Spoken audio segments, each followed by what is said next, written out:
Hello everyone, I'm the DreamTeller and I'm here to help you today. I know you use this video to fall asleep, so before that, like the video and subscribe to the channel.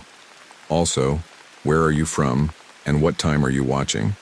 Now get comfortable and relax. The moment I stepped off the elevator that night, a chill wrapped itself around my neck, clinging to my skin like a clammy hand. The overhead lights flickered once before going out completely, plunging the 18th floor into a silent darkness.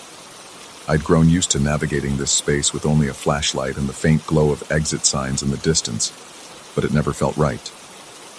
Something about this particular floor, still under construction, had always felt incomplete, not just in the physical sense of exposed pipes and half-demolished walls, but in the intangible sense that something else lurked there, unseen and waiting. Even before I saw the faint silhouette near the plastic-covered windows, I sensed I wasn't alone. I work as a janitor in a commercial building downtown. I'm generally the first person in and the last person out, tasked with cleaning and minor maintenance. Though the building has dozens of floors, only a few remain under renovation. My supervisor insists these upper levels might be prone to leaks if the weather is bad. Rain has been relentless lately, so my nightly routine includes trudging up here with a flashlight, scanning for any sign of water intrusion or structural damage. I've never liked this job, but I've never outright feared it either, until I found myself trapped in this suffocating darkness, accompanied by a presence I couldn't name. The 18th floor is a construction zone in limbo. Wide beams and half-erected walls partition the space into a maze of corridors. Electrical wiring dangles from the ceiling, occasionally brushing my hair if I'm not paying attention. Sheets of plastic have been stapled over the windows to protect against rain and wind. They flutter with eerie vibrations whenever a draft sneaks in through the cracks. The floor is usually deserted at night because the construction crew rarely works past dusk. The supervisors told me to stay vigilant for any leaks, but they failed to mention how unnerving it would feel, scanning my flashlight across bare concrete and half-finished surfaces, searching for signs of dampness while feeling an inexplicable weight behind my back. Typically, I try to complete my inspection quickly. The place is cold and uninviting, and the overhead lights almost never work. They're probably disconnected while the electricians run new wiring.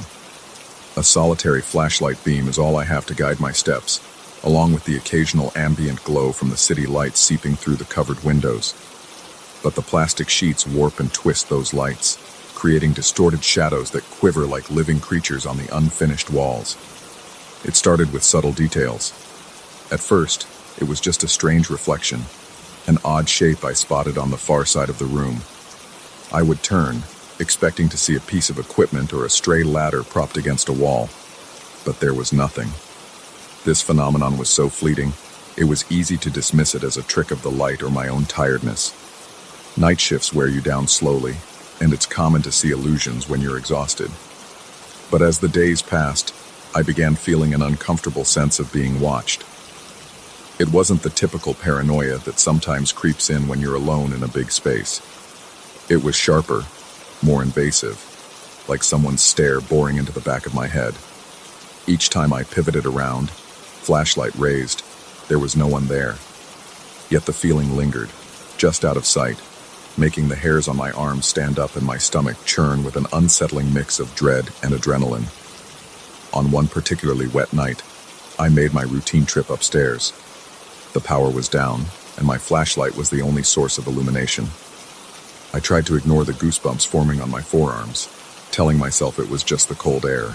The plastic sheets over the windows were billowing erratically, creating a faint, repetitive rustling sound that set my teeth on edge. All at once, I noticed a silhouette. It was near the far window, where a large section of plastic was taped from top to bottom. I remember stopping in my tracks so abruptly that I nearly dropped the flashlight. My breath caught in my throat as I squinted, trying to discern the shape in the darkness. It seemed like a human figure, too tall and thin to be one of the metallic beams. It didn't move at first, just stood there, barely outlined by the hazy city lights filtering through the plastic. A sudden rush of adrenaline spiked through me, and I whipped the flashlight up toward the window. But by the time the beam hit that spot, there was only the gently flapping plastic. My heart pounded so hard that I felt it echo in my eardrums. My skin began to itch with perspiration, and I gulped a shaky breath, attempting to steady myself. I chalked it up to my imagination playing tricks, but deep down, I knew something was off. Later, the weirdness escalated. While checking the far corner for leaks, I heard soft footsteps on the bare concrete behind me. They were too faint to belong to a booted construction worker, and they matched my own pace in a delayed manner, like an echo. I froze, heart hammering, and focused on the sound. As soon as I turned around, silence. Complete and abrupt, as if whatever followed me had dissolved into thin air. That was the moment I felt real fear. My pulse thudded in my temples, and the flashlight trembled in my hand. I tried to reassure myself that the building sometimes carried echoes, that my own footsteps might bounce off distant surfaces. But the more I repeated that in my mind, the less I believed it. When I shared these experiences with my supervisor, he just shrugged and said something like, "Maybe you should get more sleep," implying that I was overreacting. He did, however, mention that an electrician had complained about strange noises on that floor a few weeks prior, but no one took it seriously. They had chalked it up to rodents scurrying behind the walls. Despite my growing unease, I couldn't avoid my duty. The leaks needed to be checked, and I was the one assigned to do it. I decided that next time I'd be more vigilant, more methodical. I wanted to prove to myself there was a reasonable explanation. Maybe there was a reflective surface or an oddly placed piece of equipment creating illusions. So I arrived an hour earlier than usual, hoping the construction lights would still be on.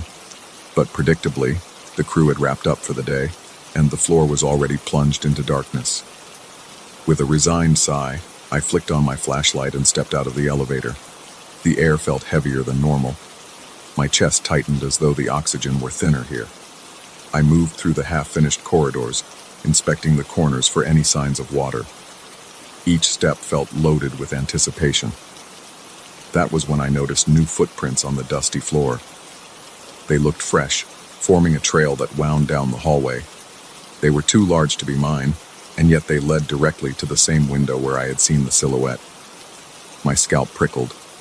I followed them, each step slower than the last, my flashlight beam trembling over the fine layer of dust. The footprints ended abruptly a few feet from the window, as though whoever made them had been lifted off the ground or simply vanished. I swallowed back a swell of panic, trying to ignore the pounding in my ribcage. I scanned the vicinity, seeking some explanation. Was there a ladder? A hidden doorway? The plastic sheet rustled, and in that moment, I saw it again. Just a fleeting hint of movement behind the opaque plastic, as if a figure was pressed against it from the outside. My breath caught. The plastic undulated, an almost imperceptible bulge, then went flat. My brain screamed at me. That's impossible. We're 18 stories above the ground, and there's nothing outside but open air and the city skyline. That single moment felt like an eternity. My pulse thudded, sweat gathered on my forehead, and my skin prickled with a coldness that went deeper than the chilly breeze. Fighting the urge to bolt, I swept my flashlight from side to side, convinced that something stood just beyond my limited field of vision. The shadows elongated unnaturally, flickering in response to the beam. My breathing was rapid and shallow, and a numbness crept into my legs. If I didn't move, I was sure I'd collapse right there. Eventually, I willed myself to turn around and continue my inspection, determined to finish and leave. But each step forward felt like a confrontation with something intangible yet looming. I started hearing faint tapping noises, like someone gently knocking on the steel beams. They would start on one side of the room, then echo on the other. My flashlight's beam wavered as my hands began to shake uncontrollably. Despite my mind urging me to flee, I pressed on, telling myself that fear was making me hyper-aware of ordinary construction sounds. But in the pit of my stomach, I knew better. A few nights later, the tension escalated in ways that fully tested my sanity. I remember the building had been particularly empty that evening. Almost everyone else had left early due to severe weather warnings. The wind outside howled, rattling the plastic sheets like 1,000 fluttering wings.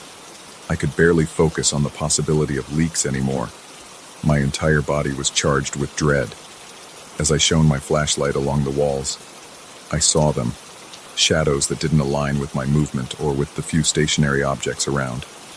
They seemed to belong to figures that slipped in and out of view. I started sweating despite the cold, my shirt clinging to my back. My heart pounded, and my breath came in frantic bursts. I felt the corners of the room closing in. Then I heard what can only be described as a whisper. It wasn't a voice speaking actual words, more like the hushed exhalation of air passing through the plastic barrier, but it carried an urgent tone that made my ears ring. The sound wound itself around my consciousness, burrowing into my mind. My eyes darted around, searching for the source. The darkness felt alive, pressing in, and I was trembling so fiercely my flashlight threatened to slip from my grip. I tried to regain composure. I told myself I would do one final sweep, and then leave. At the far end of the corridor, near another sealed window, I saw a ripple in the darkness, as though the shadows were bending inwards. My heart hammered like a drum, and my chest tightened painfully. My knees wobbled, and I swallowed hard. In a kind of frenzied desperation, I forced myself closer, determined to confront whatever I was seeing. The air turned colder with each step, and my breath came out in small, visible puffs. The corridor grew dimmer, as though my flashlight were losing power, even though I'd replaced the batteries earlier. When I reached the end of that corridor, I felt an oppressive presence pressing against me. My head swam, and my skin turned clammy. I sensed something right behind me. The floor seemed to vibrate, or maybe it was my own shaky legs. Summoning what little courage I had left, I spun around, flashlight pointed into the gloom. For a heartbeat, I saw it, a tall, vaguely human outline looming just at the edge of the beam. No discernible features except the indescribable weight of its gaze. My stomach lurched, and I felt my heart stutter. A noise escaped my throat, a strangled half-gasp. I stumbled backward, my elbow striking an exposed beam with enough force to make my vision momentarily burst with pain. By the time I steadied myself and aimed the flashlight again, the figure had vanished, but the cold presence lingered, as though it were embedded in the air around me. That was the breaking point for me. No matter what my supervisor would say, I knew I had to leave. My mind felt on the verge of collapse, and adrenaline flooded my system, pushing my limbs into motion. I sprinted back toward the elevator, each footstep echoing in a frantic cadence that seemed to mock me. The corridor felt endless, and the plastic sheets on the windows snapped and crackled in the wind like mocking laughter. My lungs burned with every breath, and my heart pounded so violently that I thought it might give out. At long last, I slammed my hand on the elevator button, jabbing it repeatedly until the doors creaked open and I threw myself inside. Once inside the elevator, I jabbed the button for the lobby, longing for the relative safety of the lit floors below. My pulse refused to slow, and my hands trembled with residual fear. As the elevator descended, I realized I was covered in sweat, my clothes damp against my skin. My mind raced with a mix of terror and confusion, replaying those last moments in the corridor. I asked myself if it was all in my head, if the silhouette and the echoes and the footprints were manifestations of my own stress, but I couldn't shake the conviction that there was something undeniably real haunting that space. By the time I reached the lobby, I was lightheaded. I thought about telling the security guard everything, but my tongue felt thick and useless. Instead, I just stood there, gulping in the brightly lit emptiness. A wave of relief at being off that floor washed over me, but it was tinged with lingering dread. The experience had been too vivid, too tangible. My body was still trembling, my mouth was bone dry, and my heart thudded in my chest as if it still feared something might be chasing me. In the days that followed, I requested a transfer to a different floor. My supervisor seemed surprised but didn't argue, possibly noticing my shaken demeanor. I never offered much of an explanation, only saying I needed a less isolated area. Some nights when the building is particularly quiet, I think about that 18th floor and feel a chill run through my body. It's not just a place of unfinished walls and hidden leaks. It's a place with a presence. I can't define what it is, but I know it's there, lurking just out of sight. ready to vanish the moment you try to confront it. And even though I'm away from that floor now, I still feel that presence in my dreams. See that impossibly tall silhouette waiting behind a wavering sheet of plastic. Sometimes I wonder if it was a ghost, a spirit, or simply a manifestation of my own overworked mind. The truth is, I don't think it matters. Whatever name it goes by, something unnatural haunts those corridors. I haven't ventured up there again, and I have no intention of doing so. The building's management can replace the plastic coverings, fix the leaks, and finish the renovations. But I suspect no amount of paint or plaster can rid that floor of whatever has claimed it. I've escaped it for now, but the memory remains, looming in the back of my mind like a dark silhouette against a pale sheet of plastic. Watching, waiting, and ready to disappear the instant I dare to look straight at it.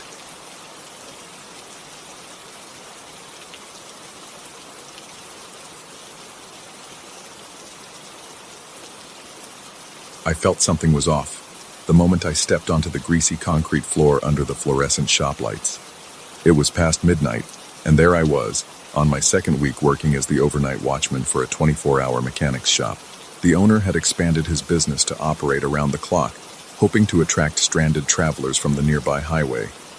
But that highway was nearly empty after dark, so most nights I found myself alone, surrounded by silent cars and the occasional hiss of the air compressor. That night, the overhead lights seemed to cast bizarre shadows on the oil-stained floors, and my gut told me the place held secrets far beyond squeaking ratchet wrenches or squealing belts. I remember sitting in the small office near the front, where a row of security monitors was mounted on a wall.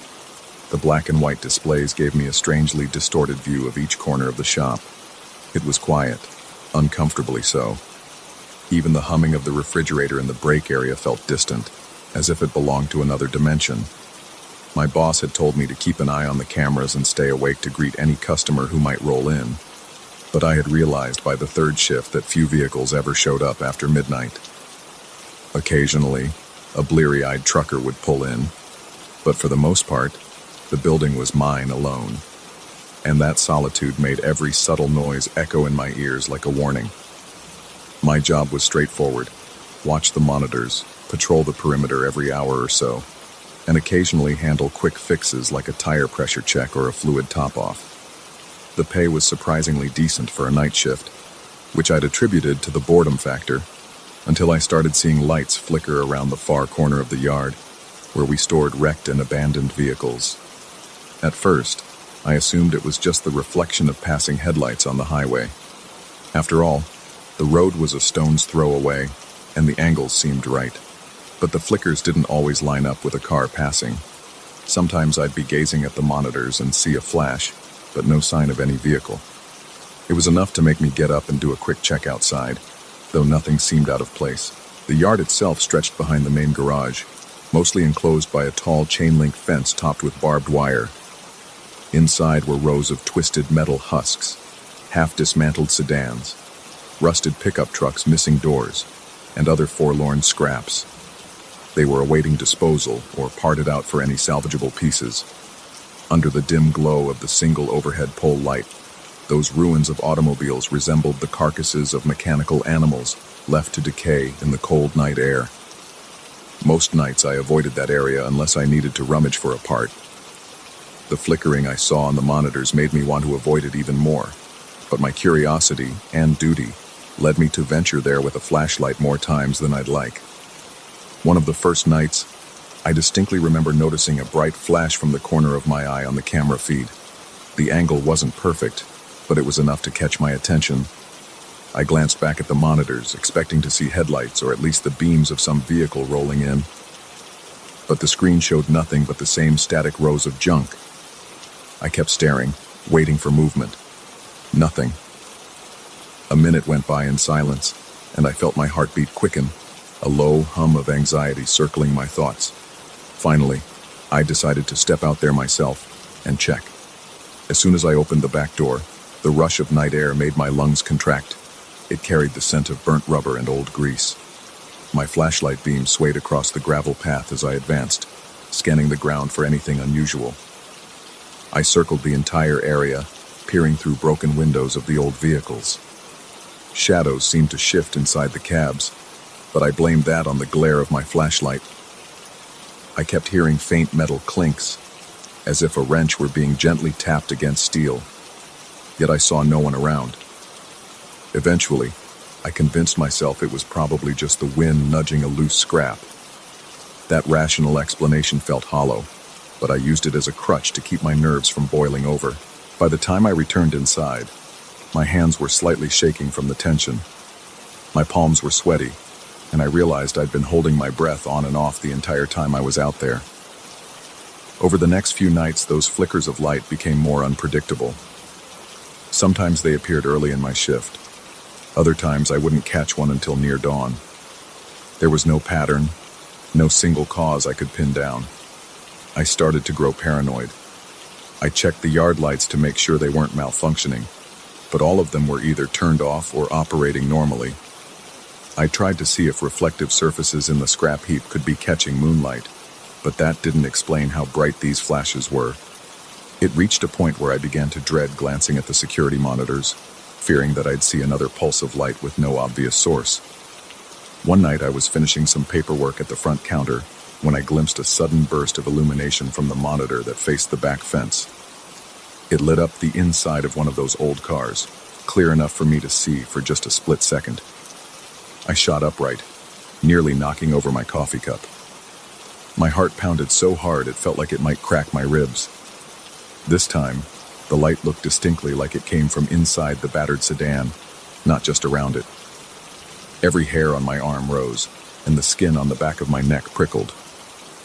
I rushed over to the large bay door and wrestled it open, my adrenaline surging. Outside, everything was dark again, not even a hint of that brilliance I'd witnessed on the screen seconds before. My breath came in short, sharp puffs, and my knees felt unsteady as I took cautious steps across the gravel. I approached that particular sedan, which was missing its front bumper and had a shattered windshield. The driver's door was slightly ajar. I shone my flashlight into the interior, expecting. I'm not sure what I expected, honestly. The seat cushions were torn, and the upholstery was stained with old grease and debris. Otherwise, it was empty. I felt my throat tighten, a suffocating wave of unease pouring over me. I slammed the door shut in an almost frantic gesture, as if to lock something in or keep something out. I wasn't sure which. Then I half-jogged back to the main building, my pulse still thudding in my ears. When I told my boss indirectly about strange lights, he shrugged it off, remarking that maybe passing cars from the highway cast weird reflections. He told me not to worry unless I found evidence of trespassing. There was a hint of amusement in his voice, as if he considered me overly jumpy. But my instincts continued to scream that something was wrong. The nights dragged on, and my sense of dread only intensified. As a kind of self-imposed test of sanity, I began writing down the times I saw the lights. I'd scribble them in a small notebook, noting their length and location. There was no discernible pattern, no single time slot that recurred or repeated. They flared up in random sequences, sometimes faint, sometimes bright enough to make me gasp. The shop's interior started to feel more oppressive, even though nothing physically changed. I'd sit there staring at the monitors, fighting the urge to constantly check over my shoulder. Those faint mechanical noises I heard outside also became more insistent. They would start as an erratic series of metallic taps. Then I'd notice scraping sounds, as though someone were dragging a piece of metal across the cement. A few times I stepped out with a wrench in hand, just in case, but I never found anyone. Each search ended the same way.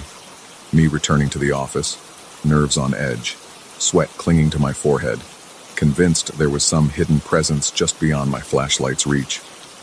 Eventually, my growing paranoia took a toll on my body. I noticed my breath would quicken at the slightest noise. My mouth went dry whenever I passed by the yard door. I was losing track of time. My hands began trembling whenever I looked at the camera feed.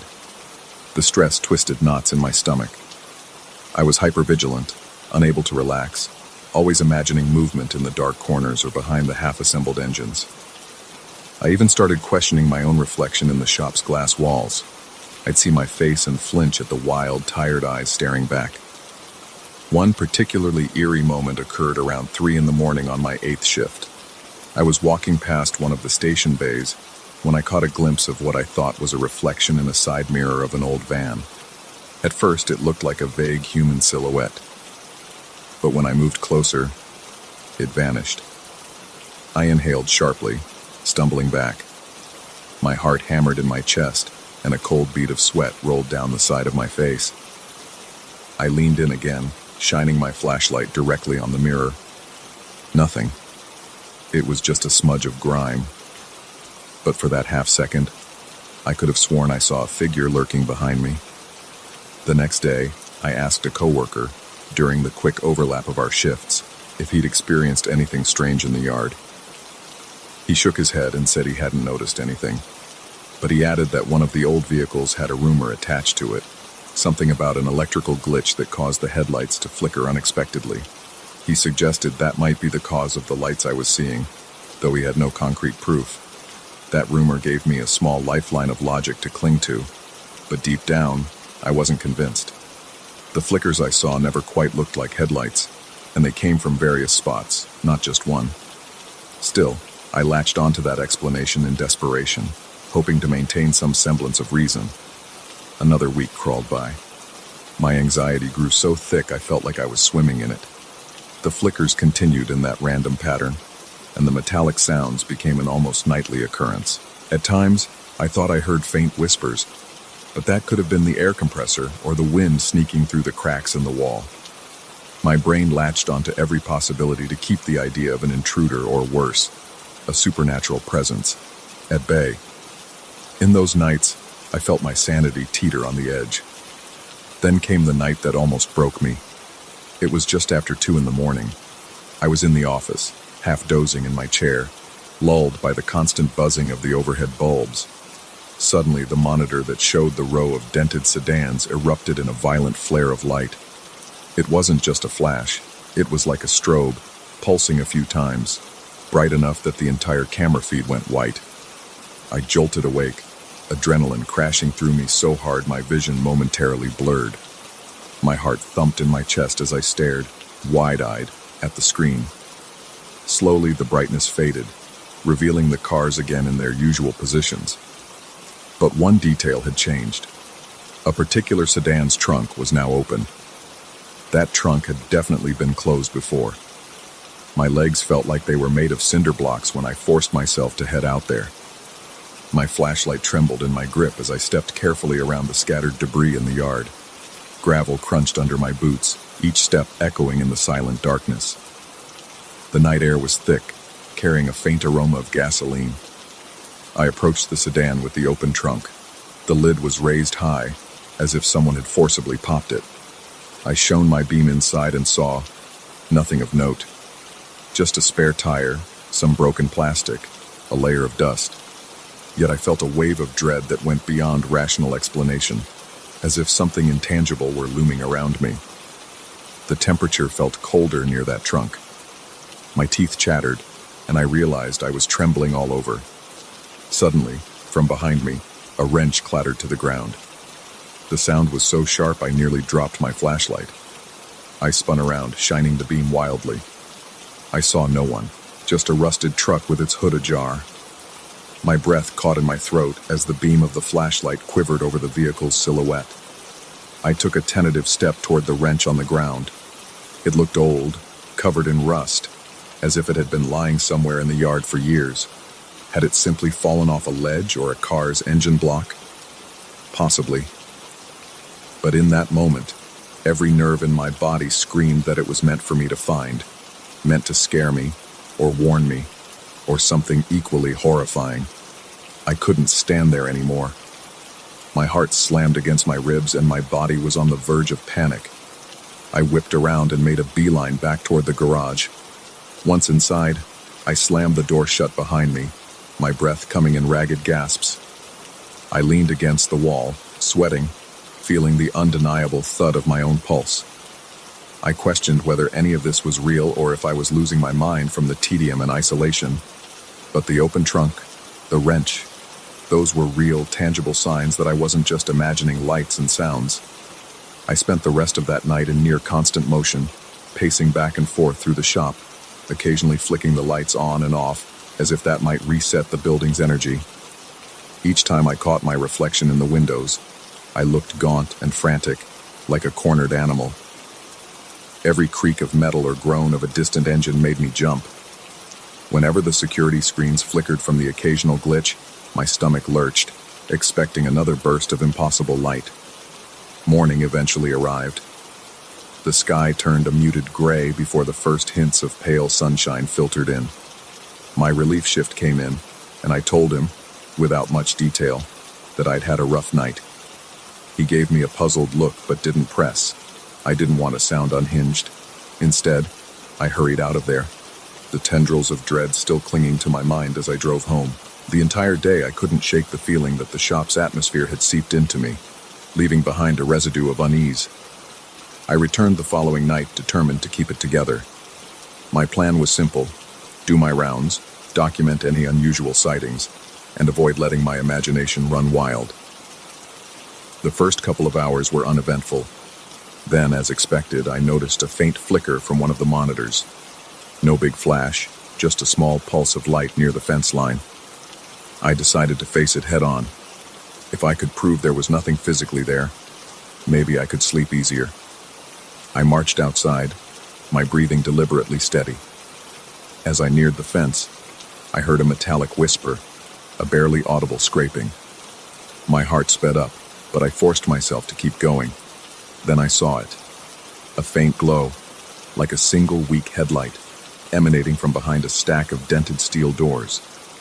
I edged closer, my flashlight bobbing over the ground, my stomach twisted in knots. Every step kicked up dust that swirled around my feet. The glow began to fade as I approached, so I quickened my pace. By the time I rounded the pile of doors, I found nothing. Just the cold fence, some scattered tools, and absolute darkness. My beam revealed no footprints but my own. That was when I sensed movement behind me. I spun around, bracing for an intruder, but instead of a person, I saw something like a twisting silhouette of light slithering between two cars, vanishing around a corner. My heart hammered so violently I thought it would burst. I yelled out a shaky warning, though it was more a plea than a threat. Sweat streamed down my forehead, and my mouth went desert dry. My instincts shouted to leave, to run, to never come back. Yet, in that surreal moment, I wanted to see it clearly. I can't explain why. I managed a few steps toward the cars where I'd seen that luminous form. My hands shook so badly I almost dropped the flashlight. Its beam danced across rusted fenders and shattered windows. The air felt thick, stifling, and I struggled for breath. Then I heard a low rattling sound from within a nearby trunk, like something scraping to get out. I can't describe the horror that washed over me. My vision blurred at the edges, and my knees went weak. I took one trembling step forward, but then the rattling stopped. Absolute silence followed. No more lights, no more sounds, just the drone of my own ragged breathing. That was enough. I retreated, practically stumbling over my own feet as I sprinted back to the safety of the garage. Once inside, I double-locked every door I could and flicked on all the overhead lights. I sat there in the fluorescent glow, forcing air in and out of my lungs, waiting for the clock to crawl toward daylight. My mind swirled with questions. Was I losing my grip on reality? Was there something truly unnatural lurking in that junkyard? When the sky finally brightened, I clocked out without speaking to anyone. I realized I couldn't do this anymore. I wasn't willing to continue facing that oppressive darkness, or the malevolent presence I felt swirling among the rusted cars. Whether it was a haunting, a trick of the mind, or some bizarre electrical phenomenon, I didn't care. It had burrowed into my psyche and refused to let go. I didn't quit on the spot, but I gave my boss notice shortly after.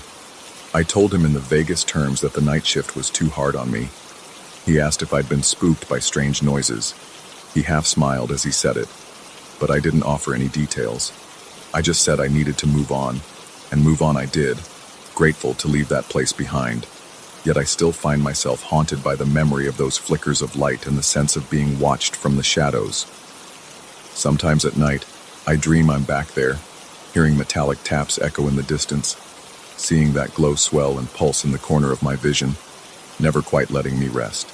Even though I escaped, the lingering dread continues. Every time I pass a mechanic's shop or drive by a junkyard, my pulse races and my palms start to sweat. And I'll never forget that final image, the trunk rattling, as if something inside was desperate to get out. I didn't stay to find out what it was, or if it was even real in any conventional sense. All I know is that it changed me. Something in that yard was more than just old steel and broken glass. It still feels alive in my nightmares, flickering like a silent warning that some doors and trunks are better left unopened.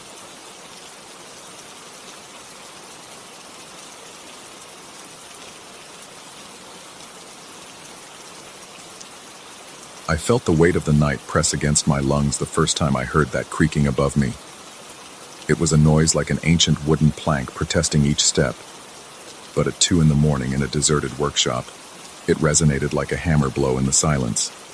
My heart lurched every time it happened, skin prickling with an electric tension that wouldn't quit.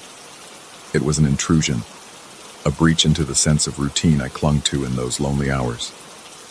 Something was up there, I told myself, though the owner insisted otherwise. Even when he told me nobody had set foot in that attic for years, the echoes of footsteps overhead told me a different story. I started this job a few months ago, tasked with minding the machines at night in a small family-owned metal workshop. The place wasn't much at first glance. Corrugated metal walls, concrete floors stained with oil, and an open layout with welding benches at the center. In the rear, hidden behind steel shelves stacked with raw materials, there was a narrow wooden staircase leading up to a heavily padlocked door. The owner always kept it locked, claiming it was just a storage loft crammed with outdated parts and useless equipment. He looked dismissive whenever I mentioned a faint pounding above my head, as though he had heard it all before, yet chose to shrug it off. I understood it as his way of maintaining peace, but the brush-off only fueled my curiosity. Most nights, my shift began around 10. The workshop would be deserted by then, except for occasional overtime by day shift workers who left around midnight if they had a backlog. Once I was alone, the air seemed to grow heavier. The overhead fluorescent lights flickered with an intermittent buzz, and the cool night air seeped in through the old windows, carrying with it the scent of rust and grease. I liked to work in relative quiet, just the hum of the lamps and the soft click of my protective headphones if I ran any machine checks. Yet after a couple of weeks, that serenity I found so comforting was shattered by the faint footfalls that seemed to pace directly overhead. At first, I tried to rationalize it. Old places creak, especially with shifting temperatures at night. I told myself the wood was expanding or contracting. But these were not random squeaks or the gentle popping of ancient beams. They were measured steps, one after another, as if someone were walking in circles. It gave me chills, and I realized my breathing had grown shallow. My hands trembled while adjusting the settings on one of the metal presses, and I felt a cold sweat trickle down my spine. Each time I looked around the workshop, all I saw was empty space, silent machines, and half-finished metal frames waiting for final welding. There was nowhere else the sound could come from except that locked attic. I confronted the owner indirectly, mentioning I heard weird noises and asking if someone had permission to use the attic at night. He responded in a calm but dismissive tone that nobody had been up there in ages. He didn't elaborate, and I decided not to press the subject further. Still, I couldn't shake off the feeling that something about that loft was deliberately hidden. My pulse pounded in my ears every time I glanced toward those stairs. They stood like a dark invitation, the overhead bulb rarely casting enough light to see the dusty rungs clearly, the locked door at the top always in partial shadow. I made it a habit to end my routine checks early, just to sit as far from the stairs as possible, busying myself with tidying up or adjusting inventory logs. The trouble was, the workshop was never truly silent. When I turned off the main machines, the building itself seemed to come alive with faint groans, metallic pings, and especially that inexorable creaking overhead. My chest would tighten, and I'd feel my heart racing whenever the footsteps started. Some nights, it was just a single step, like a partial weight gently pressed against an old plank. Other nights, it was a slow, deliberate pacing. My hands would grow clammy, and I'd wipe them on my work pants, trying to chase away the dryness in my mouth. Sometimes my vision felt shaky, as if my peripheral view was distorting in the dimly lit corners. Each breath tasted stale and hot, as if I were suffocating on my own apprehension. After a month of this, I decided to drown out the noises. I brought headphones, heavy industrial-grade ones meant to muffle machine tools, and blasted music at a moderate volume. It didn't fully block the vibrations, but it was enough to keep me from hearing the footsteps so clearly. That offered some relief, but I soon discovered a new layer to my dread. Whenever I stopped the music or lifted the headphones, I sensed a distinct tremor in the air, a low vibration that pulsed through the building. It wasn't a sound exactly, more like a throbbing wave I felt in my gut. It seemed to come from above, almost as if it were an unspoken call, demanding attention. I would sit there, forcing my breathing to stay calm, yet my heart banged against my ribs like it was trying to break free. My palms grew sweaty, and I'd clench and unclench my fists in an effort to keep myself grounded. Sometimes the overhead lights would flicker more intensely, plunging the corners of the workshop into deeper shadows. My reflection in the metal surfaces looked pale and haunted. On a few occasions, I could have sworn I saw movement out of the corner of my eye, a fleeting shape or a dark outline shifting in the periphery. Each time I spun around, adrenaline flooding my veins, expecting to find someone behind me. There was never anyone. My breathing turned ragged, and I found myself panting like I had just sprinted a mile. The air felt thick, as if every breath was a struggle, and my mind started to spiral. I questioned my own sanity, wondered if the exhaustion of long nights was playing tricks on me. But fatigue couldn't fully explain the footprints in the dust that weren't there before, or the distinct sense of being watched. The more I tried to ignore the attic, the more it seemed to exert an invisible pressure on my psyche. The door at the top of the stairs began to dominate my thoughts. I could visualize it in perfect detail. Chipped paint, a rusted lock, and a sense of stale air seeping from the gaps. Some nights, I felt an irrational urge to walk up and just open it. Consequences be damned. My imagination conjured all sorts of images. Old mannequins used for welding practice, corroded metal scraps shaped like twisted figures, or something far less rational lurking in the gloom. My entire body tensed at the thought. My heart pounded like a drum, and beads of sweat formed on my temples. I fought the idea, telling myself it was best left alone. One evening, I decided I had to get some clarity, so I waited until the next day to carefully bring it up with the owner. Keeping my tone casual, I mentioned the footsteps, the vibrations, and how it made me uncomfortable. He responded with a shrug. Through an awkward half-smile, he muttered that the place was old and made plenty of strange noises.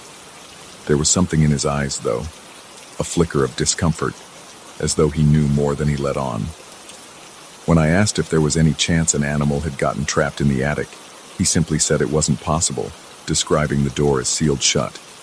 He told me not to worry, that everything was safe. I nodded, but my stomach twisted with uncertainty. The conversation left me more uneasy than before, as if I'd brushed against a hidden truth he was desperate to bury. That night, I couldn't concentrate on my normal routine. My nerves were frayed, and my entire body buzzed with tension. Around midnight, I turned off the lathe and sat on a stool facing the back wall, the staircase behind me. I left my headphones hanging around my neck, in part because a strange compulsion told me not to hide from the noises anymore. I needed to confront them, or at least acknowledge their existence. A sticky sense of dread clung to every breath I took, and my sweat soaked through my shirt in patches. The minutes seemed to drag, my chest tightening whenever the building settled or a pipe rattled. Eventually, the footsteps started again, slow and purposeful, exactly above my position. I felt them in my rib cage, my breath stuttering with each resonance. My mind spun with questions. Was it a person? A ghost? My own imagination? The anxiety was almost paralyzing, my limbs heavy as if weighed down by invisible hands. But something changed that night. The footsteps stopped abruptly, And instead, the entire attic floor seemed to emit a low, irregular tapping, like someone drumming their fingers on the wood from the other side. Each tap sent a jolt through my body, making my stomach lurch. There was a hypnotic quality to it, beckoning me to investigate. I stood up on trembling legs, my muscles tight and my mouth uncomfortably dry. Step by step, I inched toward the staircase. The workshop lights flickered, casting dancing shadows around me. Every nerve in my body screamed to turn back, but I felt magnetized by the steady tapping. My heart hammered so loudly in my ears, I could barely hear anything else. When I reached the base of the stairs, I looked up. The door was barely visible in the dim light, just a blurred rectangle of darkness. The tapping paused, as if sensing my presence, and an eerie hush fell over the workshop. My breathing echoed in the gloom, each exhale shaky and uneven. I reached for the first step, the old wood creaking under my boot. My hands were damp, and I gripped the railing to steady myself. Halfway up, I smelled something stale, a stagnant air, almost metallic, that prickled the back of my throat. My vision blurred for a second, and I had to blink to clear the haze. It felt like the entire building held its breath along with me. My body tensed, anticipating something to lunge from behind that door. I listened, but there was only silence. No footsteps, no tapping. Just the suffocating weight of the night pressing against my senses. I realized with a start that the padlock was unlatched. It wasn't hanging open, but it definitely wasn't locked. My heart thudded again, and I contemplated the possibility that the owner had come here earlier.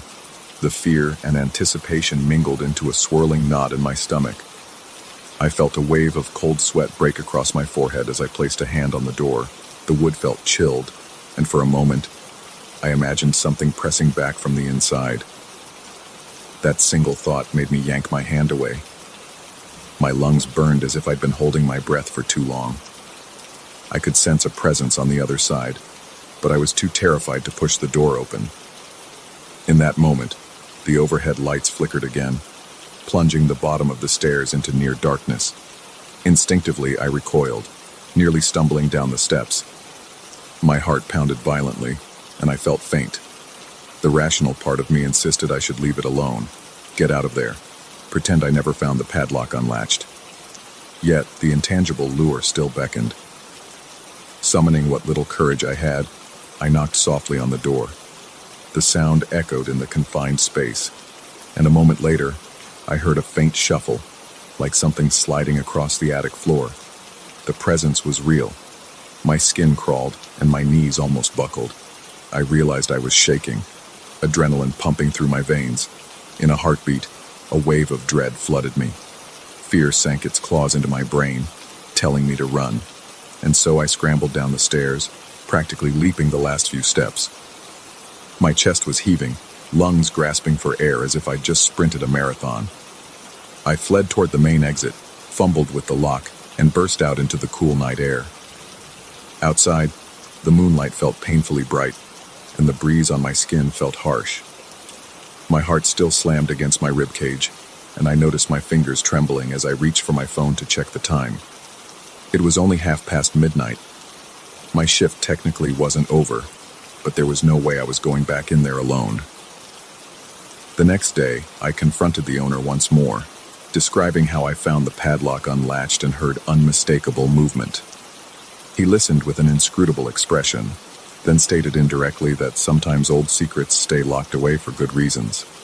His tone hinted at guilt or fear, perhaps both. There was no apology, no explanation, just a guarded acknowledgement that there might be more to that attic than old parts.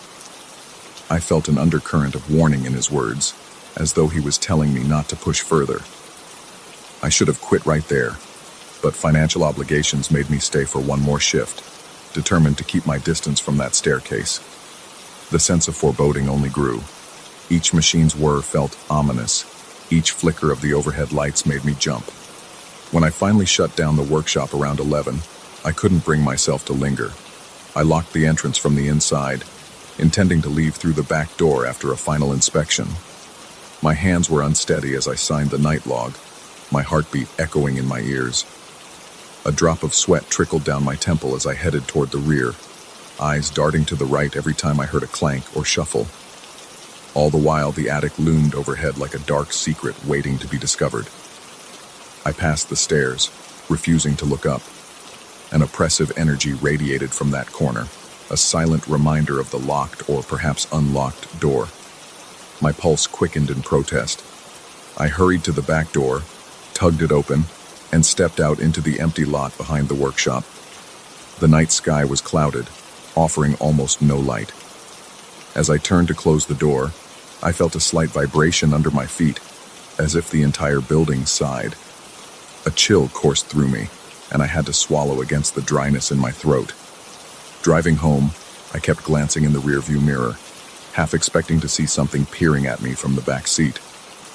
My paranoia had reached a fever pitch, and I wondered if I was losing my grip on reality. Sleep eluded me that night, my mind replaying the footsteps and that intangible presence behind the attic door.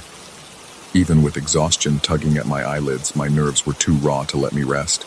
Every shadow in my room felt like it might contain a hidden form, waiting for the right moment to reveal itself. Ultimately, I decided I couldn't keep doing that shift. The workshop seemed to have seeped into my thoughts, infecting my nights with the possibility that I'd carry whatever lurked there home with me. I realized that staying would force me to confront whatever was in the attic, or worse, try to ignore it until I unraveled. My final shift. I simply walked in, handed the owner my resignation, and left before the sun had fully set. I didn't look back. Even now, I can't shake the feeling that something in that attic reached out to me, that it wanted me to open that door. Sometimes, in the quiet of early morning, I relive the sensation of those footsteps resounding over my head, or that slow rhythmic tapping that seemed to taunt me. And in those moments, my heart pounds, sweat beads on my forehead, and I sense an unspoken question echoing in my mind. What would have happened if I had turned that knob? There's no comfort in that speculation, only a lingering dread that twists my stomach. I suspect the workshop remains the same. Locked doors, silent corners, and footsteps pacing in the dark above. Whatever is in that attic, it's still there, patiently waiting for someone else to listen.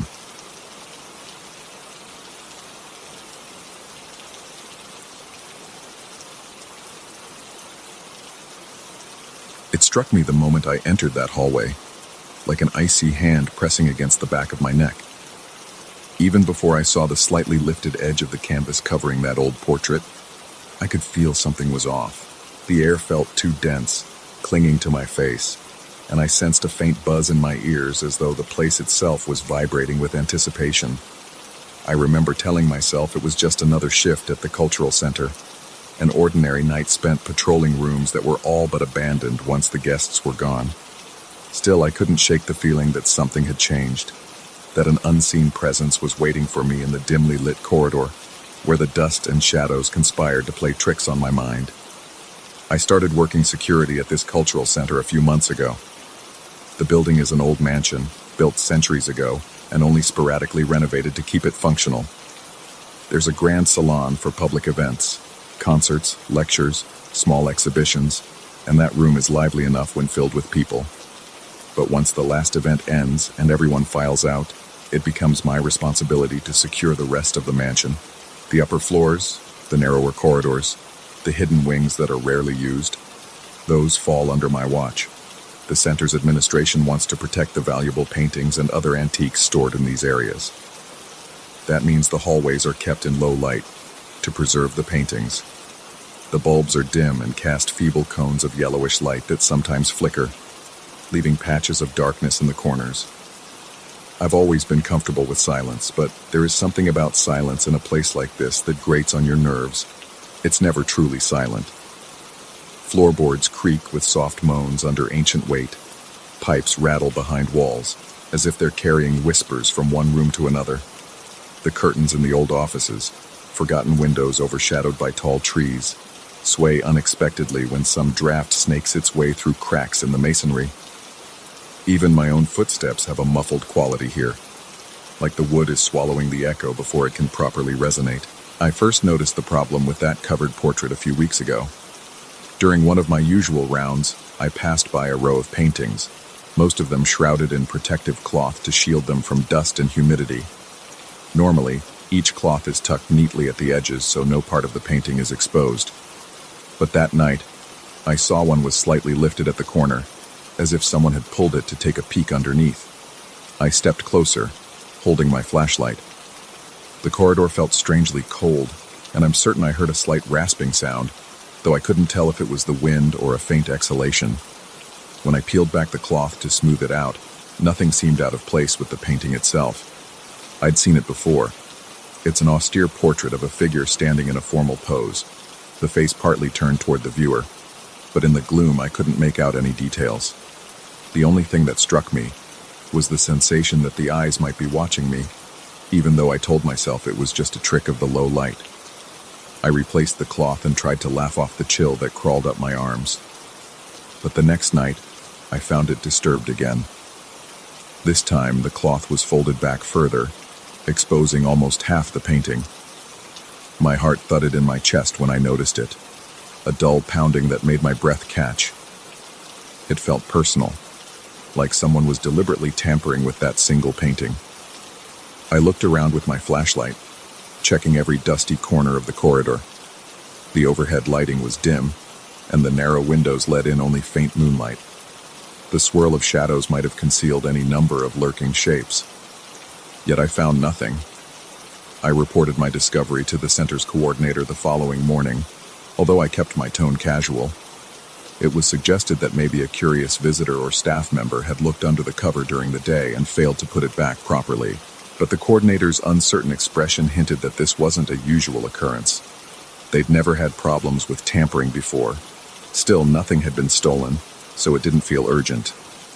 I was told to keep an eye on it, keep doing my rounds, and lock all doors as usual. That night, as I passed the same corridor, I half expected the cloth to be perfectly in place. Instead, it was drawn back again, this time in a different angle, like a corner had been pinched and left creased. My pulse spiked.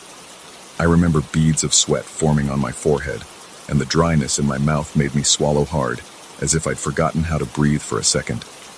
A tingling sensation prickled the back of my neck. I forced myself to approach slowly, shining my flashlight over the rows of paintings. They were all covered as they should be, except that one. The corridor felt alive with anticipation, every shadow seeming to pulse and twitch. That was when I became aware of a soft, nearly imperceptible sound behind me. It was like the slow intake of breath, or perhaps a slight hissing. I whirled around, heart hammering, but there was no one there. For the next few nights, I noticed an odd pattern. I would patrol the entire mansion, double-check the doors, corners, and windows. Everything would be in order, until I reached that corridor. Without fail, the cloth on that same portrait would be disturbed, pulled up enough to reveal a glimpse of the face beneath, and each time I'd feel a distinct pressure in my chest, like my body was reacting to something intangible. My throat would constrict, and I'd hear that faint hiss or whisper right at the edge of my hearing. I started to dread that part of my shift, knowing I would find the painting partially exposed, and that the small sound, like someone exhaling, would brush past my ears. One evening, I tried a new tactic.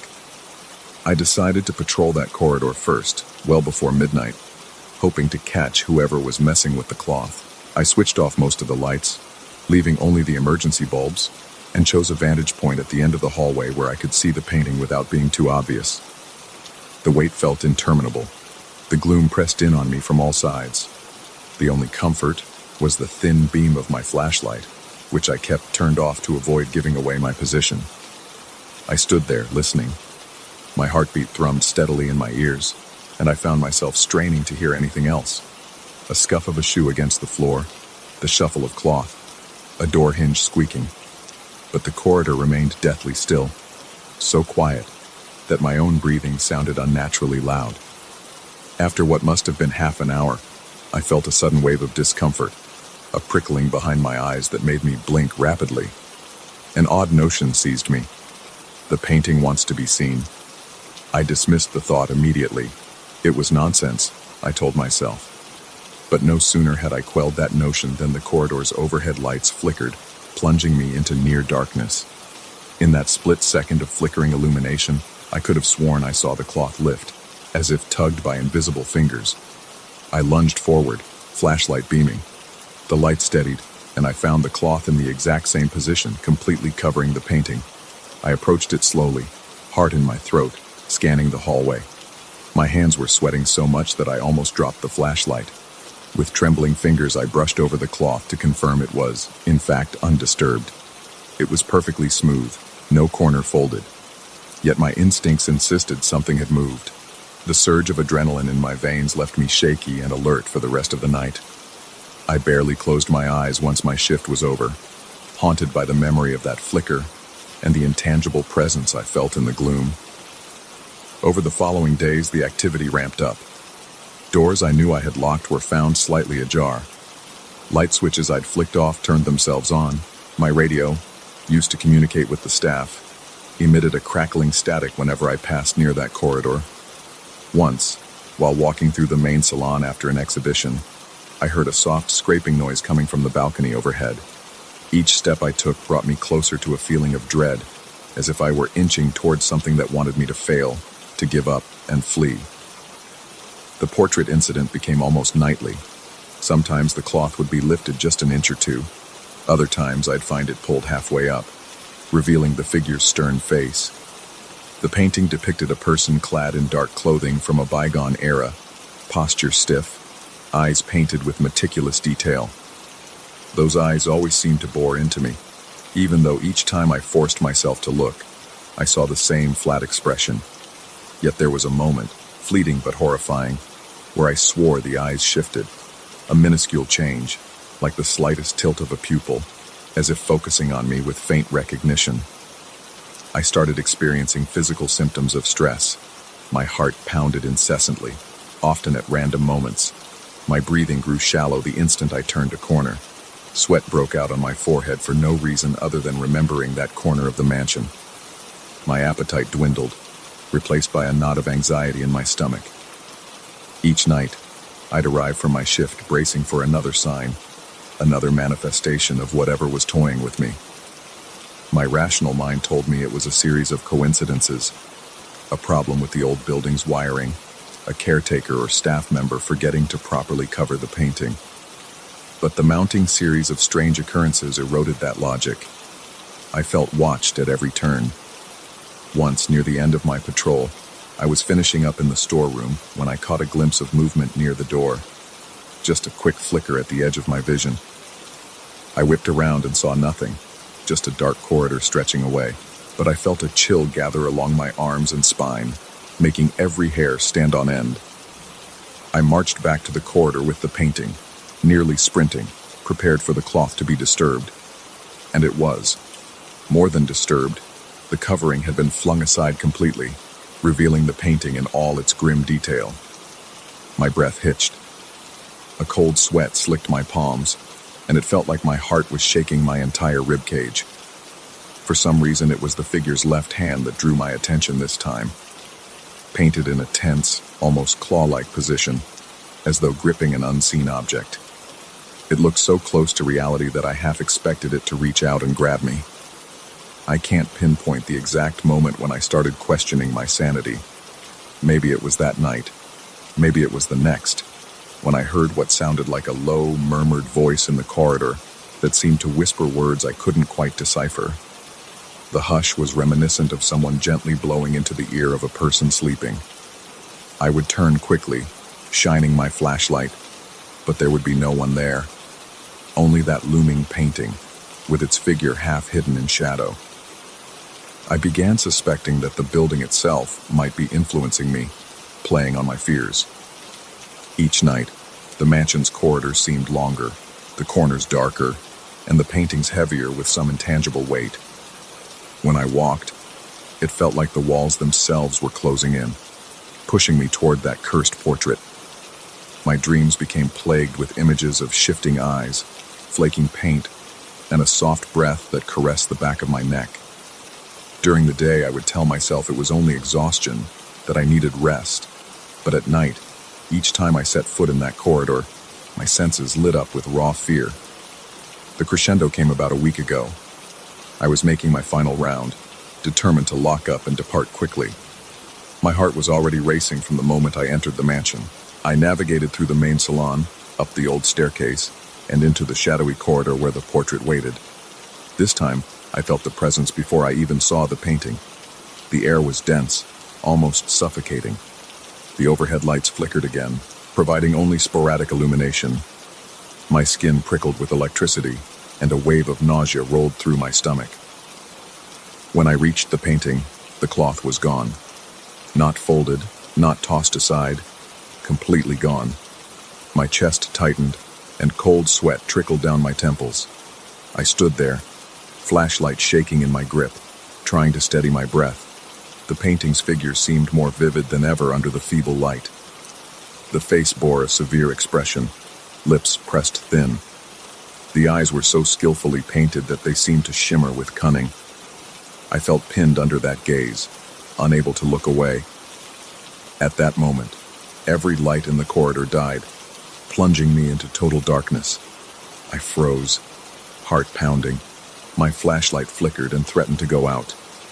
In the suffocating blackness, I heard it distinctly, a breathy whisper, inches from my ear, as if the figure in the painting stood beside me. It was a single exhalation, long and drawn out. My throat tightened so much I could barely swallow. Fighting panic, I flicked my flashlight back on, its narrow beam trembling over the painting. The lights overhead stuttered back to life, revealing that the cloth was now crumpled on the floor, something that hadn't been there just a second before. I felt a surge of raw terror. Adrenaline coursed through me, leaving my entire body taut and ready to bolt. I forced myself to bend down and pick up the cloth. My hands trembled uncontrollably and my breath came in shallow gasps.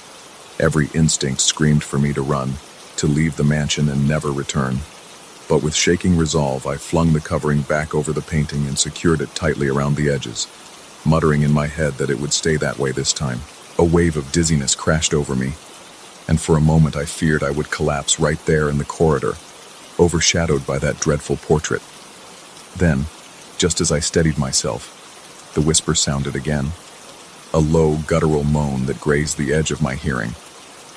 My muscles tensed, and I felt an overwhelming urge to tear my gaze away and sprint toward the exit. Somehow, I managed to regain enough composure to retrace my steps. As I moved, the corridor behind me seemed to pulse with energy, as if the painting itself was beckoning me to return. My vision swam, and I had to remind myself to breathe. Inhale, exhale, keep walking. By the time I reached the front entrance, my knees were so weak that they nearly buckled. I locked the doors, fumbled with the keys, and stepped outside into the night air. The relief was immediate. The open space, the distant hum of city lights, the gentle rustle of leaves. It all felt like salvation compared to the oppressive force inside. I haven't reported this last episode to anyone. They'd think I'm losing my mind, or they'd laugh and chalk it up to lack of sleep. But I know what I felt. That breath against my ear was more real to me than any logic or explanation could dismiss. It convinced me that something in that mansion, something bound to that portrait, is aware, and it is not friendly. I can't explain it rationally, but I feel it pulsing through the halls every time I step inside. I still work here.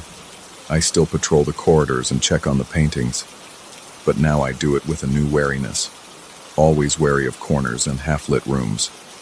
Sometimes, when I pass the corridor with the covered painting, I swear I hear that slow whisper again, trailing behind me like an echo of a nightmare I can't quite escape. The cloth hasn't been moved lately, but I catch myself scanning the edges, certain I'll see it curled or lifted. Every nerve in my body remains on high alert, ready for the slightest shift in the darkness. I wonder if it's the building eroding my grip on reality, or if there truly is a presence lurking within those ancient walls. Either way, every night I leave with my heart pounding, ears keenly attuned to any hint of that baleful exhalation, and when I finally lock up and escape into the reassuring lights of the outside world, I can't shake the sensation that whatever hides beneath that cloth is waiting for the right moment to be unveiled again. waiting to remind me that some places harbor shadows that can't simply be explained away or locked behind doors, and that no matter how tightly you tuck the covering, some things refuse to stay hidden.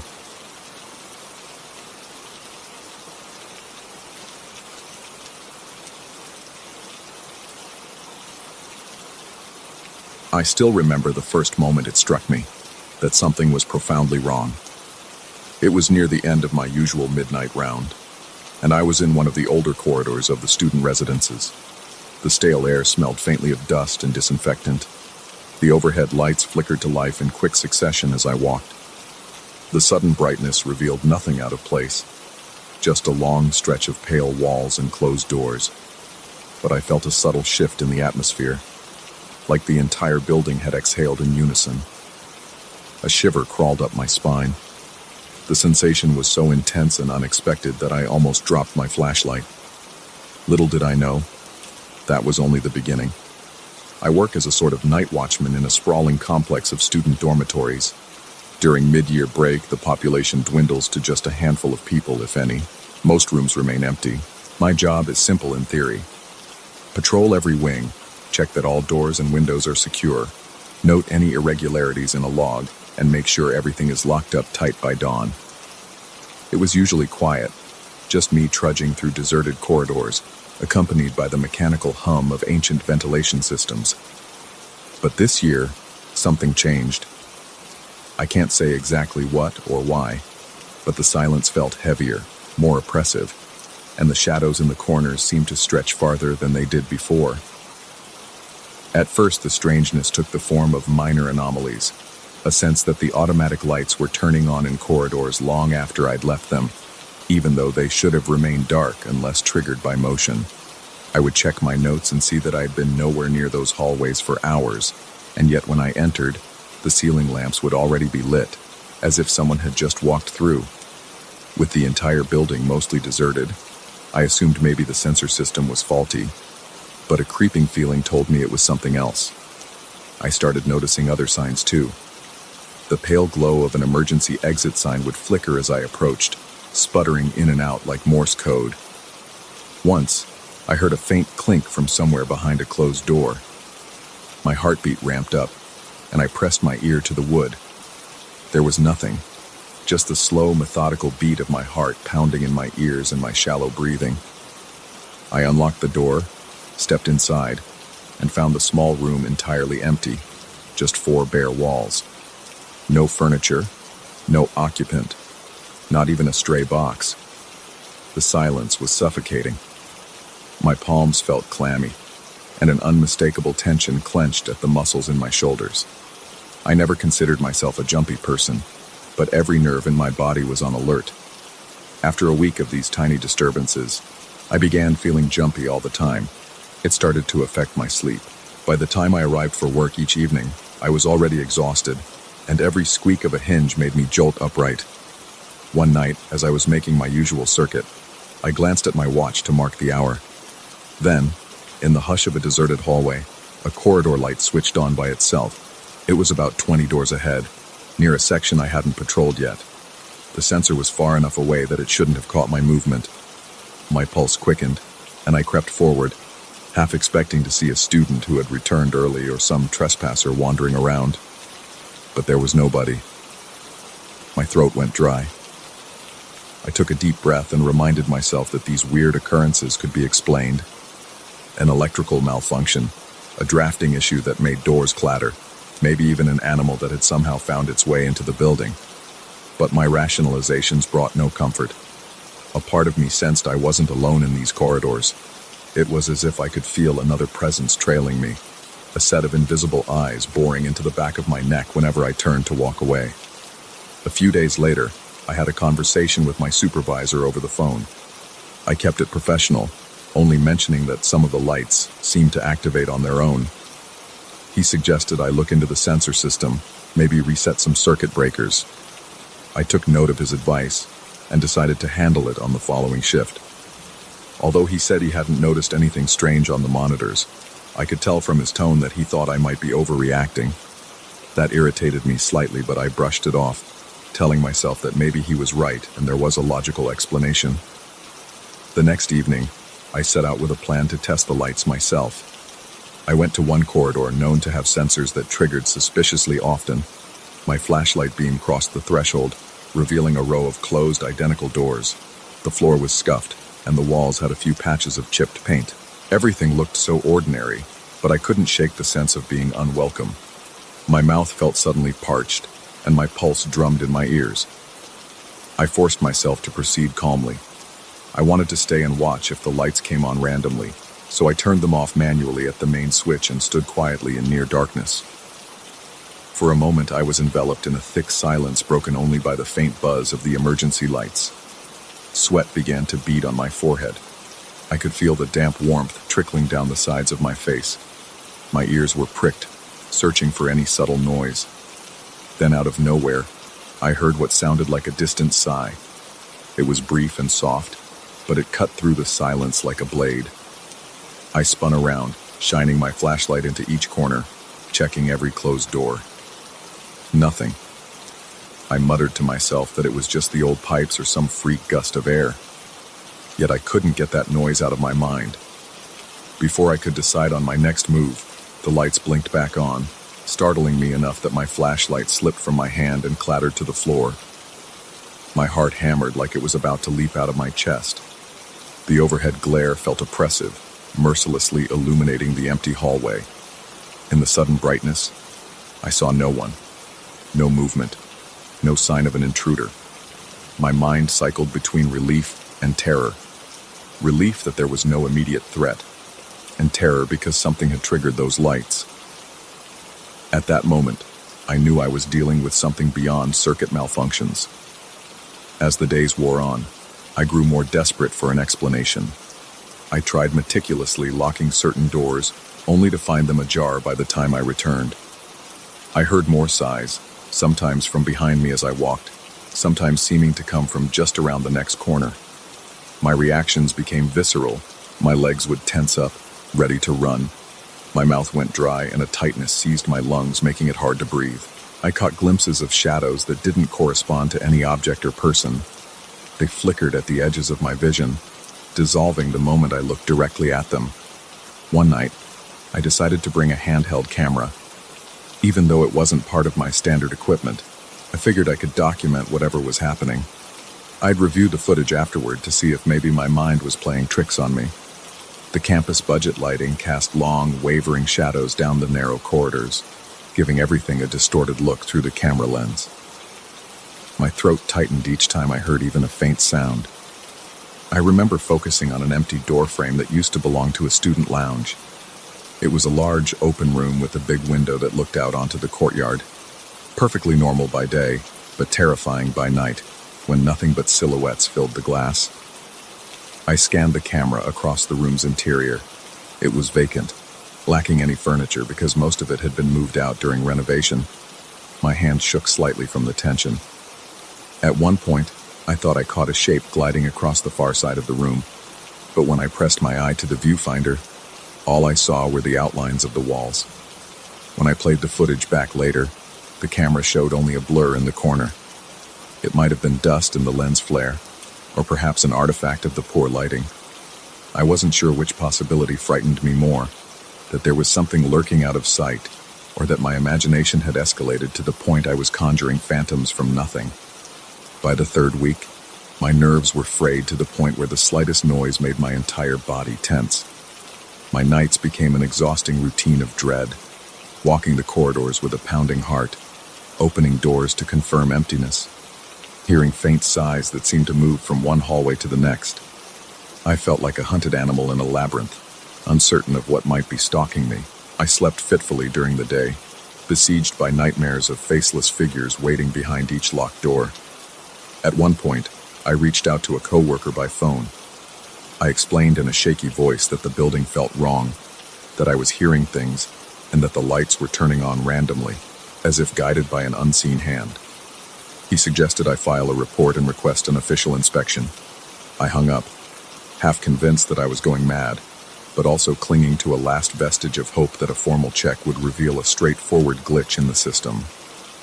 When the maintenance team arrived in the daytime, they found no evidence of electrical problems. They walked the halls, tested the sensors, flipped the switches, and concluded everything worked fine. Part of me felt relieved that I wasn't singled out for some hidden wiring defect. Another part of me sank deeper into unease. Because if the building was functioning normally, then what on earth was I experiencing? That night, I forced myself to stay alert and logical. The shift went quietly at first, until near dawn. I was about to finish my route when I noticed that a set of lights was on in the far corner of the basement corridor, a place I hadn't ventured for hours. My muscles tensed, and I gripped my flashlight so tightly that my knuckles ached. I walked slowly, each footstep echoing ominously off the concrete walls. The air down there felt colder, and my breath came in short, ragged bursts. With every step, my heartbeat quickened, and a prickling sensation spread across my scalp. As I approached, the corridor lights buzzed overhead. The hush was broken by a faint sound, like a long, drawn-out breath coming from behind one of the storage room doors. My skin broke out in goosebumps. My mind screamed for me to turn and run, but I couldn't ignore what I heard. I reached for the doorknob, heart pounding so loudly it almost drowned out everything else. The metal was cold and unyielding in my hand. I steeled myself and opened the door. Inside, the room was barren. No shelves, no chairs, no signs of anyone having entered. It smelled musty, as though the air had been locked in for decades. My flashlight traced each corner, each inch of the floor. Empty. Then, behind me came another breathy exhale, so close to my ear that the hair on my neck stood on end. I spun around wildly, but there was no one there. In that moment, a dizzying swirl of panic overcame me. Every muscle in my body tensed. My vision blurred slightly at the edges, and a wave of cold sweat washed over me. My breathing was so ragged it felt like I couldn't get enough air into my lungs. I fought against the instincts telling me to sprint away, making sure I didn't leave any door unlocked in my haste. I checked the corridor once more, flicked off the lights, and double-checked that the storage room was locked. I don't even remember how I managed to climb the stairs back to the main floor. Each step I took was weighed down by dread and an unshakable sense of being followed. It was nearly dawn when I reached the main entrance. The first pale light of morning crept through the glass doors, and for the first time in hours, I felt a slight shift in the atmosphere, a hint of normalcy trying to reclaim the space. The building, however, still felt alive with tension. Every corridor behind me seemed to sigh in unison, as if disappointed I was leaving. I ended my shift and drove home in a fog of conflicting emotions. Exhaustion weighed on me like an anchor, and my thoughts circled endlessly around the events of the night. I couldn't deny the evidence of my own senses, yet I wondered if fatigue had muddled my perception. That morning, I sat in my car for a full 10 minutes before stepping into my apartment. I felt uneasy even in daylight, as if an invisible presence had followed me home. But nothing happened. No lights flickered, no strange noises, just the ticking of my kitchen clock and the distant sounds of the city going about its routine. By the time I returned to work the next evening, I was determined to confront whatever was happening.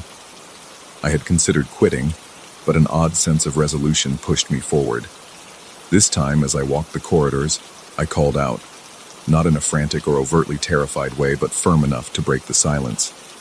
I asked if anyone was there, if anyone needed help. The emptiness swallowed my voice, and the overhead lights remained off. My steps echoed hollowly. I sensed movement behind me, like a rush of air brushing past my ear. My heartbeat thundered. My skin tingled with an icy burn, but I stood my ground. My mouth was dry as I forced myself to speak again, my voice trembling. There was no direct reply, only the oppressive silence of vacant rooms and shuttered windows. The corridor lights stayed dark. Slowly, I realized that for once, no lights had sprung to life without warning. No door had creaked open. It was as if my calling out had imposed an uneasy truce. I finished my rounds without any more incidents. The tension didn't vanish, but it felt subdued, as though some invisible occupant had receded. When the sun rose, I walked out of that complex with a surreal sense of having reached a standoff with something I could neither see nor truly understand. I wouldn't say I felt safe, My pulse still hammered at the slightest sound, and every shadow made me flinch. But I felt I had reclaimed some control. Perhaps acknowledging whatever lurked in the corridors had forced it into the background. To this day, I still don't know what haunts the empty dorms at night. I continue my rounds, and while the random lights and sighs have diminished, they haven't disappeared entirely. Sometimes, at the very edge of my hearing, I'll catch a fleeting exhalation behind a locked door. I'll step forward, flashlight in hand, heart racing, only to find an empty, motionless room.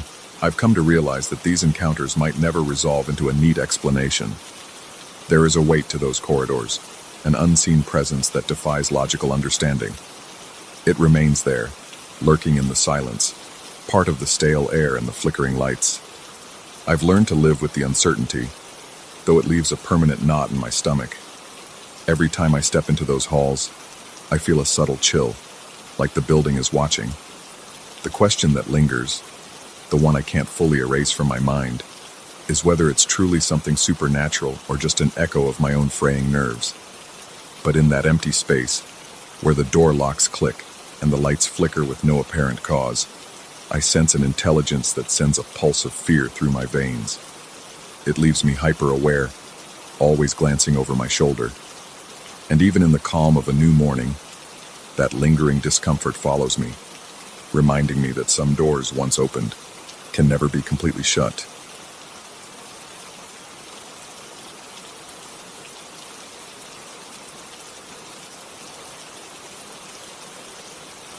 I first set foot in the hospital's sub-basement on a stormy Tuesday night, an evening where the flickering hallway lights seemed to hum with dread rather than electricity. The air was unbearably still, as though it carried the echoes of forgotten footsteps that never found their way out. Even then, I sensed something was wrong, as if the cement walls themselves were whispering secrets they wished I wouldn't overhear. It was a suffocating feeling, heavy and inescapable, and I tried to brush it off as exhaustion from a long day, but the unease in my chest never quite faded. It settled there, pulsing like a second heartbeat, warning me that something lurked in the shadows far beyond my understanding. I work as an electrical maintenance technician in a small countryside hospital, the kind of place where most of the rooms go quiet after dusk. The staff is minimal, especially at night. Once visiting hours end, entire wings can feel deserted, abandoned to the quiet hum of fluorescent lights. My responsibilities cover everything from resetting circuit breakers to fixing short circuits in aging equipment. Because the hospital is old, I need to be thorough, checking every hallway, every corner. That is how I discovered the sub-basement and the corridor no one ever talked about. On paper, it didn't exist. No official blueprint showed any extra space below the primary basement floor. But there it was, a short flight of worn concrete steps leading to a hallway lined with rusted pipes, silent as a tomb. My first impression of that corridor was more than unsettling. The overhead fluorescent panels would light up in sequence, casting a sickly yellow glow on chipped walls and flaking paint. There were times when I would notice them powering on by themselves from a distance, responding to motion sensors that shouldn't have triggered unless someone was walking beneath them. Yet no one else was there. At least, no one I could see. Each time I ventured down those steps, my pulse throbbed in my ears, and a cold sweat broke across my forehead. I started to dread even the thought of going there, but my job demanded that I do my rounds. During my inspections, I gradually noticed a room at the far end of the corridor, its door sealed with a thick padlock and a chain that looked older than the building itself. There was a small metal plaque near the door handle, scratched and tarnished, but still partially legible. It bore the hospital's name and an unreadable date that might have indicated when the space was last in use. Yet, officially, no record of this room existed. No one spoke of it, and if I ever mentioned it casually to a coworker, the response was always blank confusion. Some said they knew nothing about a sealed room. Others guessed it had been closed off for administrative reasons years ago, but nobody could give me a straight answer. As weeks passed, I found myself returning there more often. My job rarely required me to be in the sub-basement, but each time I passed by, I felt compelled to check the corridor's flickering lights. I would stand at the top of the concrete steps and watch as the sensors detected something moving below. The lights blinked on, one by one, as if some invisible figure walked the length of the hall, stopping at the door at the end. I couldn't shake the feeling that if I crept down quietly enough, I would catch sight of a silhouette, a shape that vanished the moment I tried to focus on it. One night, I was asked to investigate an electrical fault near the basement storage area. It was late, past midnight, and the hospital corridors above were practically silent except for a distant beep of some monitoring machine. I wrapped up the repair quickly, but instead of heading back to the main floor, I found myself descending farther, drawn inexplicably to the sub-basement. My heart beat faster with every step. By the time I reached the bottom, I could hardly catch my breath. I felt as though the walls were inching closer, pressing down on me, suffocating me in stale, claustrophobic air. Standing in the hallway, I noticed that the light above me was dimmer than usual, flickering in a rhythm that almost matched my pulse. My palms were slick with sweat, and I wiped them on my coveralls. Each small sound, a drip of water from a leaking pipe, the hiss of air through an unseen vent, made me jump.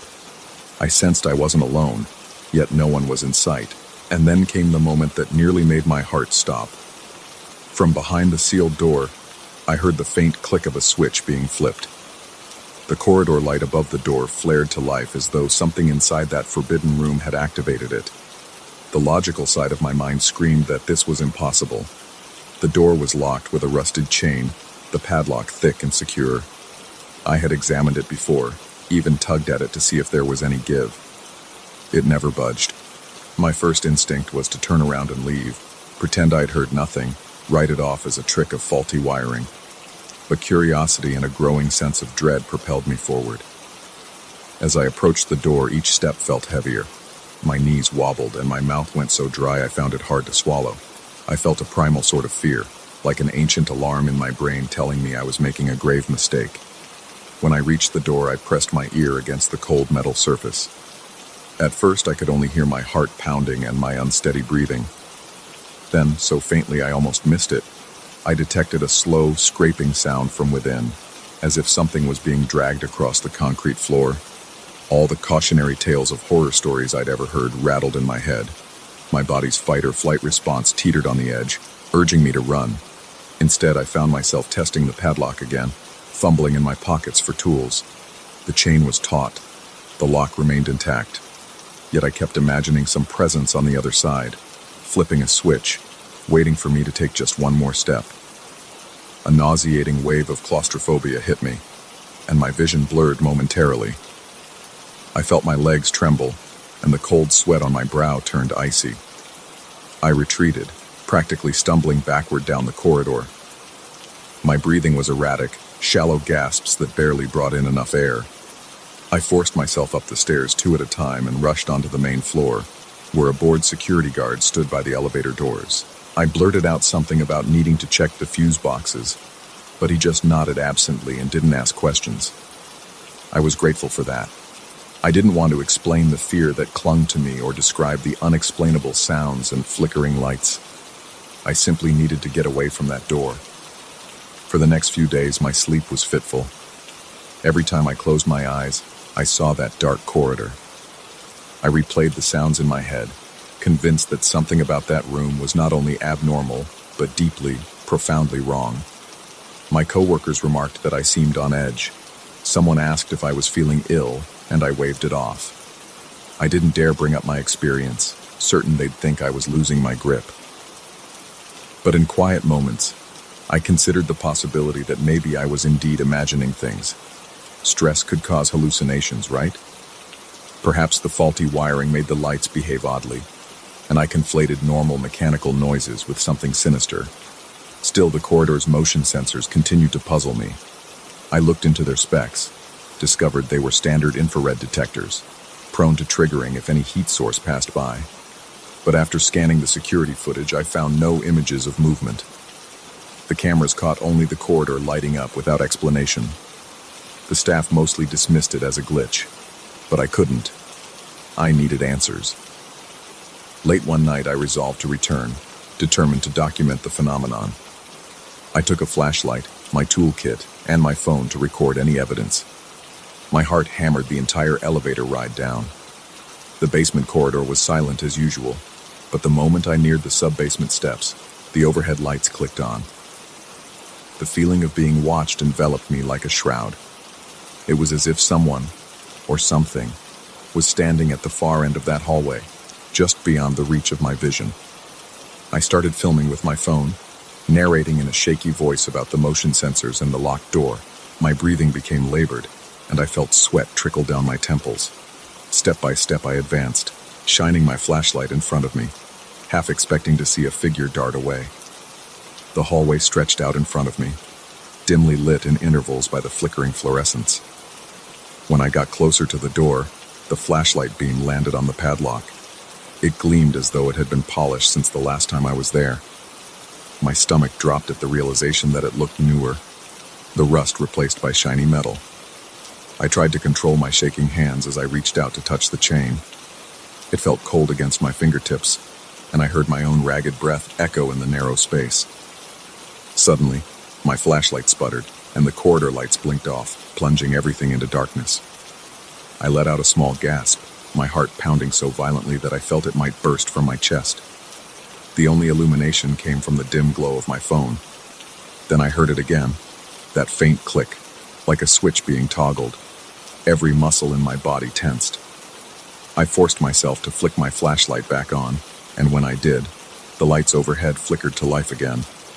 In that disorienting moment of strobing fluorescence, I swore I glimpsed a figure at the very end of the corridor, a silhouette without distinct features, just standing there.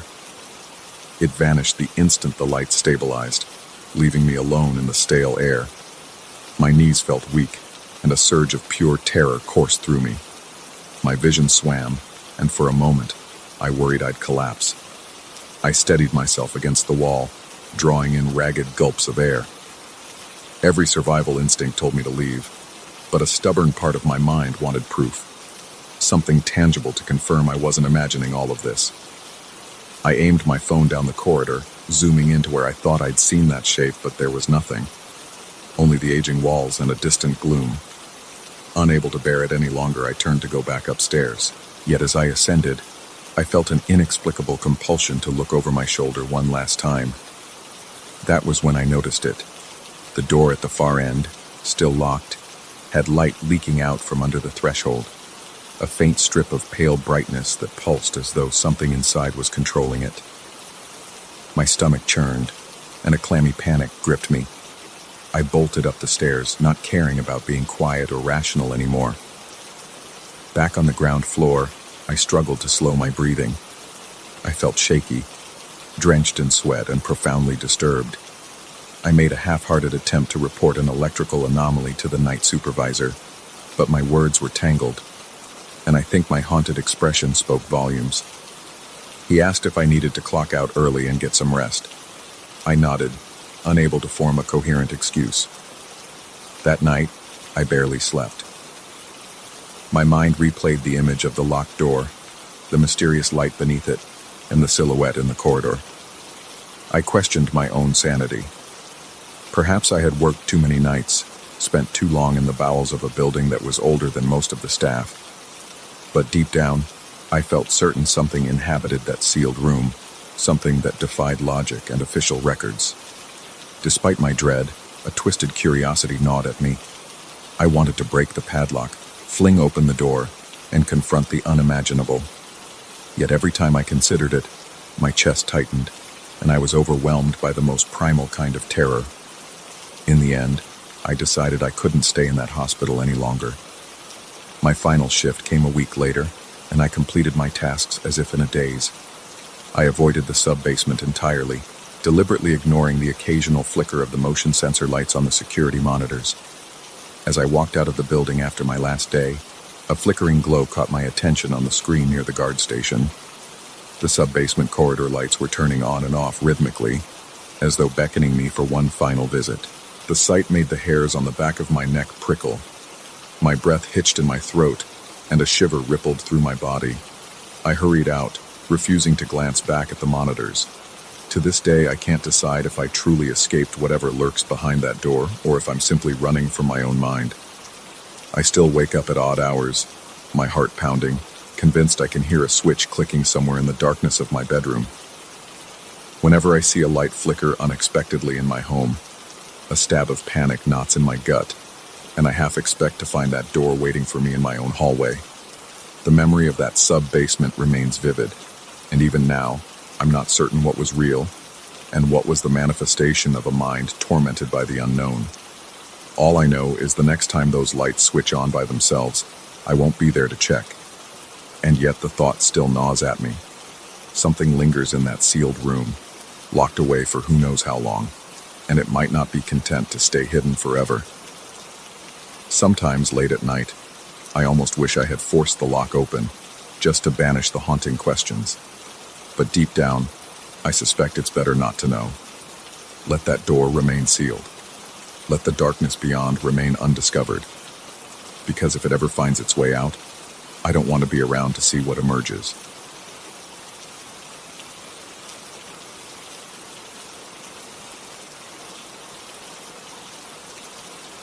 From the very first moment I set foot in that decaying farmhouse, I felt an unsettling tightness in my chest.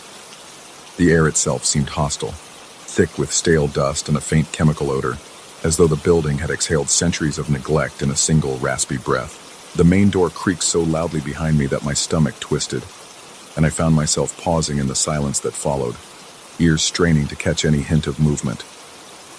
I was alone, supposedly, but that didn't stop my pulse from pounding in my temples. Even before I'd taken on the night watch job, I knew something about this place was deeply wrong. I remember how it all started with a phone call from an acquaintance who insisted there was easy money to be made out on a deserted farm off a little-traveled highway. He said the landowner needed someone to guard the property overnight. Nothing complicated, just a few weeks of security duty until they could figure out the farm's future. There had been some talk of trespassers or vandals, but nothing specific. In indirect terms, the landowner warned about strange activity. Of course, I was skeptical, imagining bored teenagers wandering through an abandoned place for cheap thrills. Still, I needed the cash. On my first evening there, the caretaker, a wiry man with tired eyes, walked me through the house, pointing out the main rooms and corridors. He explained that most of the farmland was overgrown. The barn was locked at all times, and the only real task I had was to keep an eye on the old house. He admitted, in a low mutter, that previous watchmen had complained about odd noises. The caretaker didn't seem eager to discuss details, only saying that if I heard anything or noticed any trespassers, I should call him right away. When I pressed for more specifics, he shrugged and said he'd rather not scare me off on the first day. That was all. No dramatic warnings or official instructions. Just a set of keys, a phone number, and a promise that he would check in occasionally. I soon discovered the place was worse than I expected. The main structure was 2 stories high, with peeling wallpaper and water-stained ceilings. Furniture from the 1940s or 1950s littered the rooms, covered in sheets so thin they were practically transparent. Every piece of wood, be it floorboard or window frame, appeared warped with age, exuding a musty smell that clung to my nostrils. It was as if the entire house had been sealed away in a time capsule, left to rot on this desolate patch of land. During daylight, the house felt eerie but manageable. After the caretaker left me with a half-hearted good luck, I explored the upstairs rooms, only to find little beyond dusty mattresses and ancient wardrobes. There was an oppressive aura in the attic hallway. The boards under my feet echoed more loudly there than anywhere else, and the narrow windows offered a skewed view of the neglected fields beyond. In the distance, I could see the silhouette of the old barn, its doors heavily secured with chains. Supposedly, nobody had set foot in there for months. I tried not to dwell on why the caretaker insisted on keeping it locked so tightly. As evening approached, the wind picked up, rattling the shutters and sending a low whistle through the cracks in the walls. When the sun slipped beneath the horizon, I switched on a single lamp in the living room. The electricity came from a generator out back, so I knew I couldn't run too many lights at once without risking an outage. The flickering yellow glow cast dancing shadows across the furniture. My eyes began to play tricks on me. I kept thinking I saw shapes moving in the corners of my vision, but whenever I turned to look, nothing was there. I tried to shake off my nerves, reminding myself that I had a job to do. Watch the front yard, monitor the deserted road, and ensure no one broke in. That was it. But the real horrors began the moment the wind died.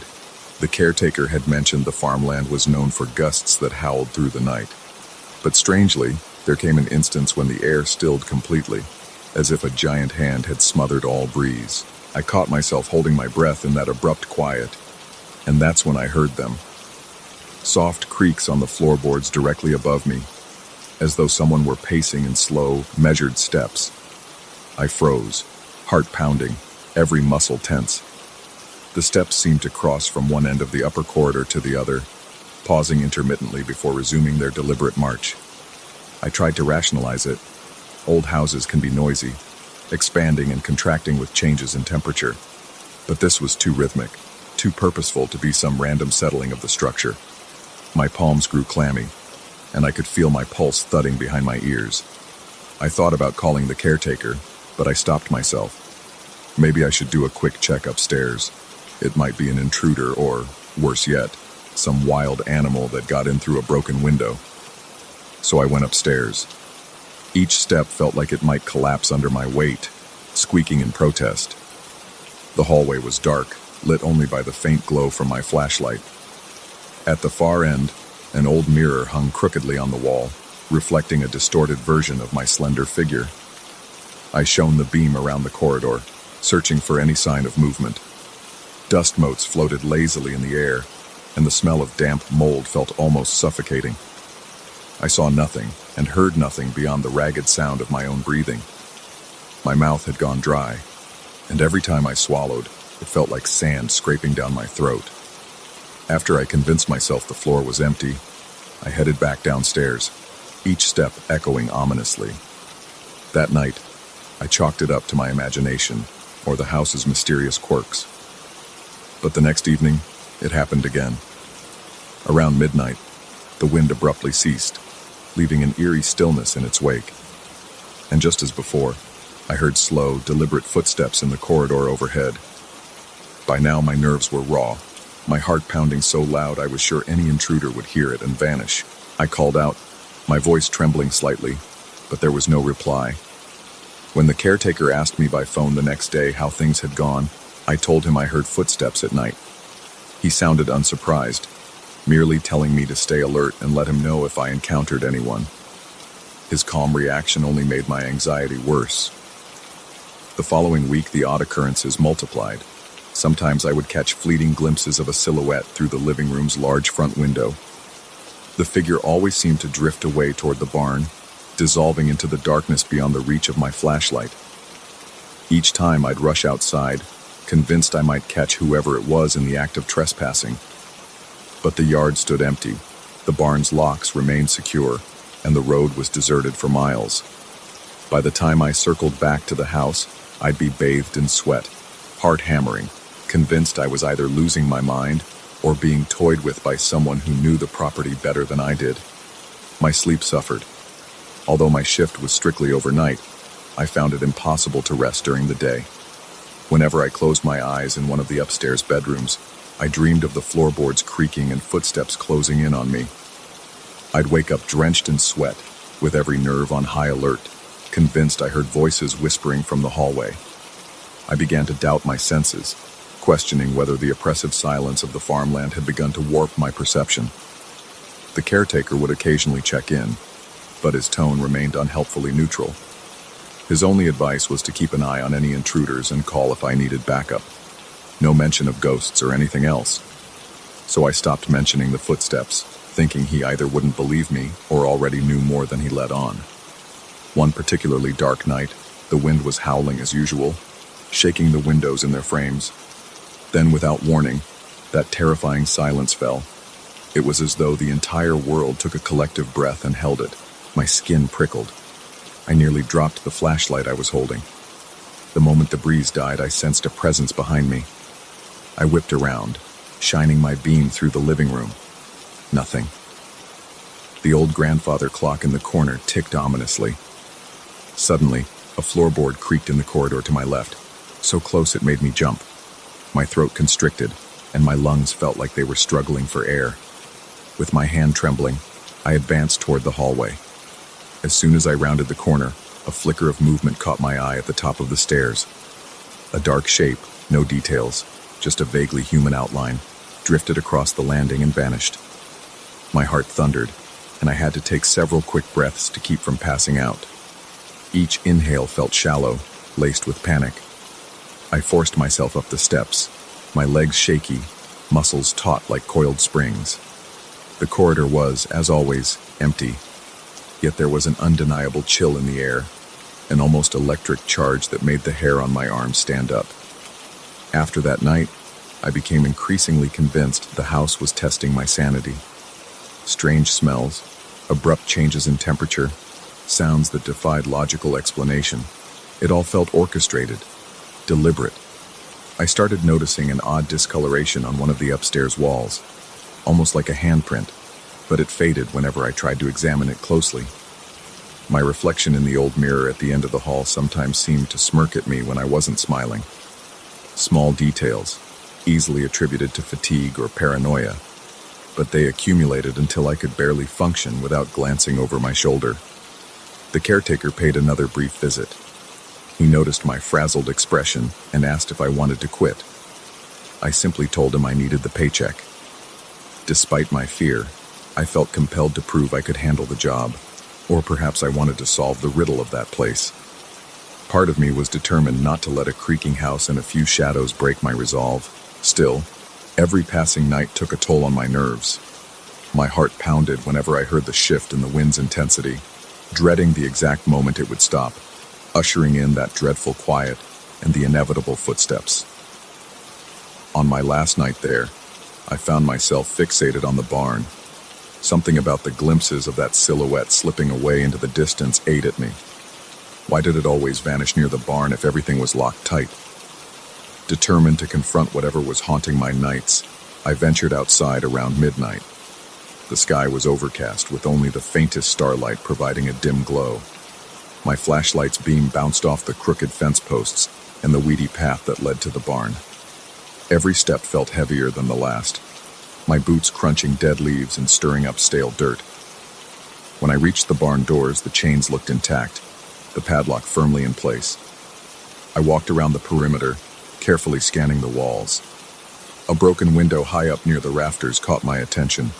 It was too small for a normal person to climb through easily, but the shards of glass and the rotting wooden frame suggested it might have been tampered with. I felt a sudden prickling sensation on the back of my neck. It felt like unseen eyes were observing me from somewhere close. My stomach twisted, and I sucked in a sharp breath. The weight of my own terror pressed on my lungs, making each inhale feel forced. Determined to uncover the truth, I decided to return to the house and do a final sweep from top to bottom. I moved methodically, opening every closet, peering under every piece of furniture. The old paintings on the walls, with their cracked varnish, seemed to follow me with their eyes. By the time I reached the second floor, my chest felt tight, and my forehead was damp with sweat. The hallway stretched out before me like a tunnel. I flicked the flashlight beam across the dark corners, half expecting to see that silhouette materialize again. Instead, I was greeted by silence and stillness. But then, the wind stopped. The house went quiet, impossibly quiet, as though the walls themselves were holding their breath. My ears strained, and sure enough, the footsteps returned. This time they were right behind me. Every hair on my body stood on end, and a searing jolt of adrenaline shot through my veins. I spun around, shining the flashlight into empty space. My vision blurred with panic, and for a split second, I saw the figure standing at the far end of the corridor, flickering in and out of the shadows.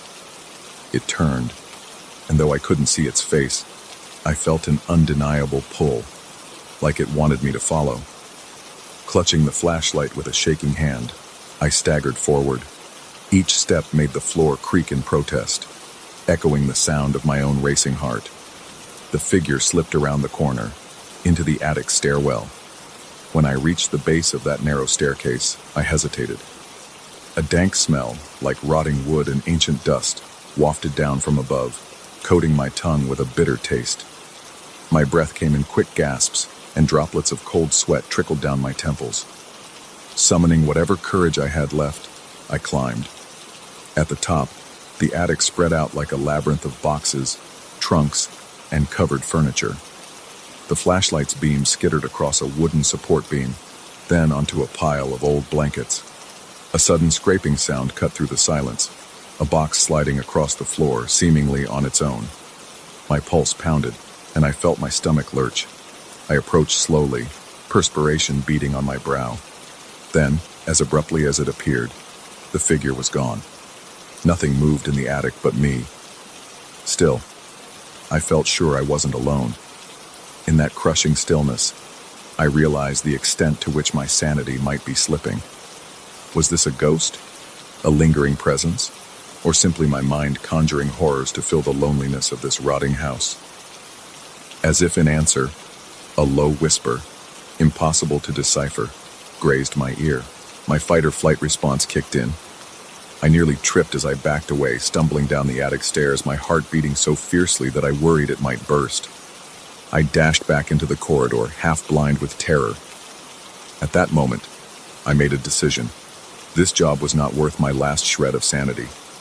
Whatever prowled these corridors, whatever lurked in that barn or haunted these walls, I refused to be its plaything any longer. I fled downstairs, grabbed my jacket, and fumbled with the front door lock. The door stuck for a moment, as if resisting my escape, then gave way with a splintery groan. Outside, the wind was roaring once more, but it felt like a relief compared to the suffocating silence inside. I walked away that night, heart pounding, skin clammy, eyes flicking back at the house as I imagined shapes in the windows.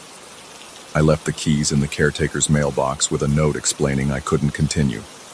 Even in the open air, I couldn't shake the sensation of eyes on me, couldn't dispel the memory of that shifting silhouette and those echoing steps.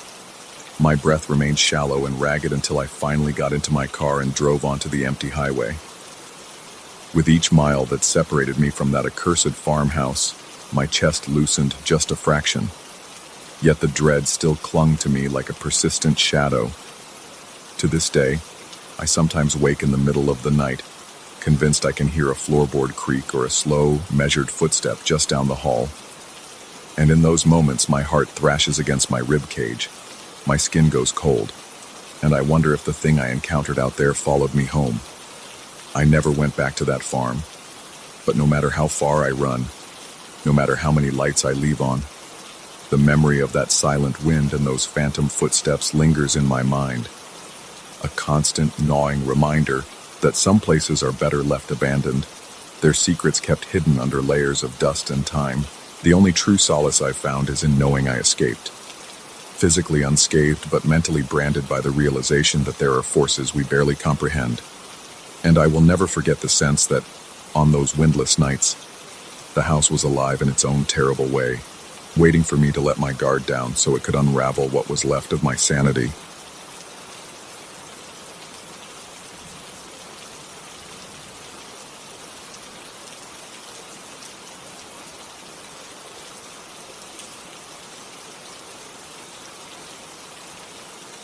I still remember the first time I walked into the abandoned municipal theater at night.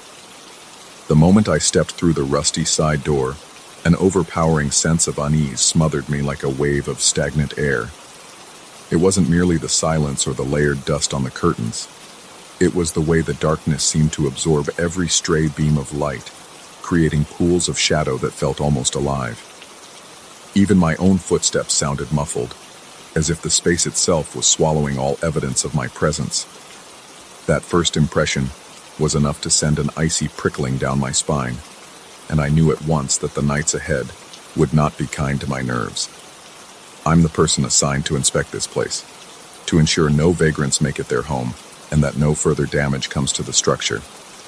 The city council once dreamt of renovating the old theater, but every plan was delayed, every budget cut, until eventually they left it to rot. Now it's my task to walk the aisles, check the stage, and poke around in the dressing rooms. In theory, it's a simple job. In practice, it's anything but. There's something wrong with this building. No matter how many times I tell myself it's all in my head, the feeling of being watched lurks behind every gesture I make. It clings to me like a second skin. Every evening, I enter through the same side entrance because the main doors have been chained shut for years. An old padlock dangles there, rust flaking off in sharp fragments, but no one has bothered to remove it. My flashlight's beam, thin and unsteady, guides me through the labyrinth of backstage corridors. The walls are lined with peeling posters from past productions, bright images of dancers and actors now cracked and faded by time. I've often tried to imagine the theater as it must have been, bustling with crowds, vibrant with music. Yet what remains is only the echo, a silent mockery that resonates through the emptiness. The echo is a constant companion, repeating my footsteps, my breath, and on some nights, repeating sounds I don't think I ever made. Walking through the corridor leading to the stage, I catch glimpses of movement in my peripheral vision. It's never more than a flicker, an indistinct shape slipping between the rows of seats or darting behind a curtain. When I snap my head around, there's only stillness. The chairs are in neat lines, all covered in a thin coat of dust, and the heavy curtains hang motionless. Yet my heart hammers in my chest every time. I can't shake the suspicion that someone is tiptoeing behind me, constantly evading the narrow cone of light that stretches from my flashlight. On the stage, the boards creak underfoot. The old rigging ropes sway slightly overhead, as though disturbed by a faint breeze that I can't feel on my skin. My breath grows ragged whenever I remember the rumors floating around. Rumors that the place is haunted by the unsettled energies of past performers. I never believed in that kind of thing before, but I can't deny that each time I stand on that stage, an oppressive presence seems to loom just beyond the curtains, waiting for me to drop my guard. The worst part is the hush, a silence so thick that even my heartbeat echoes off the chipped paint on the walls. I usually direct my flashlight at the seats in the auditorium, scanning the rows for any sign of intruders. More often than not, that's when I see it. A brief silhouette shifting near the main aisle. My pulse spikes, and my breath catches in my throat. I'll train my light on the spot, see nothing but dusty upholstery, yet feel a near suffocating certainty that I've just missed catching whoever, or whatever it was. A pang of nausea knots my stomach. Sometimes the sensation of not being alone is so intense that I whisper under my breath, demanding that the presence reveal itself. Whenever I do, a strange hush falls, as if the air is holding its breath. The tension becomes unbearable. I sense a response that doesn't quite form words, but resonates in the hollow spaces of my mind, like an echo of my own voice twisted by the theater's acoustics. Once I've finished my routine in the main hall, I climb the narrow staircase to the balcony. There are 2 sets of stairs leading up, one to the cheap seats and another to the principal box. The principal box is always my last stop, because it's where I hear the faint murmurs. Night after night I follow that spectral sound, only to find myself confronted by emptiness. The velvet seats up there are rotted and frayed, and the place has the stale odor of an attic forgotten for decades. The moment I step onto the balcony, I feel a coldness that surpasses the rest of the theater's chill, penetrating through my jacket and nestling against my bones. The hairs on my arms stand rigid. My flashlight illuminates the void, revealing only dusty floors and battered seats. Yet that barely there murmuring persists, hovering at the edge of my hearing, a muted conversation impossible to decipher. I recall one particular night when the sky outside was a sickly orange from the city's light pollution. The hallway leading to the principal box seemed more claustrophobic than usual. My mouth was so dry I could taste the dust on the back of my tongue. The sensation that someone was directly behind me was so overwhelming that I spun around, flashlight swinging wildly in the gloom. The air moved behind me, or so I believed. My heart pounded so hard that I swore it might burst. Then, just beyond my range of vision, there was a nearly inaudible shuffle. For the longest moment, I stood paralyzed. My skin burned hot and cold at the same time. Every logical part of me insisted I was alone, yet the primal fear coursing through my body said otherwise. I felt a faint brush of air against the side of my neck, and every muscle in me went rigid. My arm jerked, the flashlight beam quivering across the walls. By the time I gathered the courage to aim it behind me again, only stale air occupied that space. My insomnia grew from that point onward. It's not that I couldn't sleep because of the job's irregular hours. Rather, it was the knowledge that each evening I would return and confront those intangible presences lurking in the corners of my vision. I tried talking to a colleague who briefly helped with the theater's security before quitting. He implied that he'd also heard strange things, though he laughed it off, saying maybe the old building was just settling. He claimed to have no recollection of seeing shapes or silhouettes, but something in his eyes hinted that he was holding back. He left me with a vague warning that it was easy to let one's imagination run wild in a place so layered with history and isolation. Determined to retain my sanity, I began a personal routine, walking slowly up and down every aisle, shining my flashlight at each seat, scanning methodically, and gently pushing aside the curtains in the backstage area to confirm nothing was hidden there. I would then double-check the sound equipment, which was half dismantled and covered in thick plastic sheets. The wires snaked across the floor, reminding me of black tendrils coiling in the darkness. The reverb of my own shuffling steps in the audio booth became an almost demonic resonance, as though the room itself groaned in agitation. Each time my flashlight flickered, a common occurrence with these old batteries, I found myself sweating, my heartbeat pounding behind my eyes, convinced I was about to see something that defied explanation. Even when the light steadied, the fear lingered like a dense fog around me. But it was the principal box that refused to let me rest. Night after night, the faint murmuring continued, sometimes accompanied by light rustling sounds, as if fabric were dragging across the floor. I started to question whether my mind was playing tricks. Was it the building's acoustics? Some small critter nesting behind the walls, making sounds that I interpreted as voices. I hoped for a rational explanation, but each new night chipped away at my skepticism. The murmurs grew less random, almost rhythmic. Sometimes I caught the distinct rise and fall of what might have been a voice, too distant to parse words, but undeniably human in cadence. Yet I found no footprints in the dust, no signs of entry, no scattered trash that might indicate squatters. The seats were always undisturbed, save for the thickening dust. One evening, after a particularly grueling day, I decided to confront the mystery directly. My flashlight in one hand, a portable work lamp in the other. I climbed the stairs to the principal box with my heart racing so fast I felt faint. At the threshold, I placed the lamp on the floor, switched it on, and let its bright glow flood the dilapidated space. For the first time, I saw the box in glaring detail. Peeling wallpaper, cracked ceiling, the tattered velvet of the seats. Dust particles swirled in the air, illuminated in sharp detail by the lamp's beam. The murmuring stopped abruptly, as if startled by my intrusion. I stood there, each breath jagged, waiting for my ears to adjust to the sudden hush. My whole body was trembling, and sweat dripped down my temples. I strained to hear even the faintest hint of that voice, but the silence remained absolute. Then, out of the stillness, I perceived an echo of my own labored breathing. It wasn't a mere reflection of sound. It carried an alien quality that both resembled my breath and simultaneously distorted it into something else. It felt like a presence actively imitating me, as though mocking my fear. My throat went tight, and a surge of panic seized me. Everything within me screamed to flee the box, to run down the stairs and out the door. Yet some stubborn part of me refused. I inched forward, the lamp casting my long, trembling shadow across the decaying seats.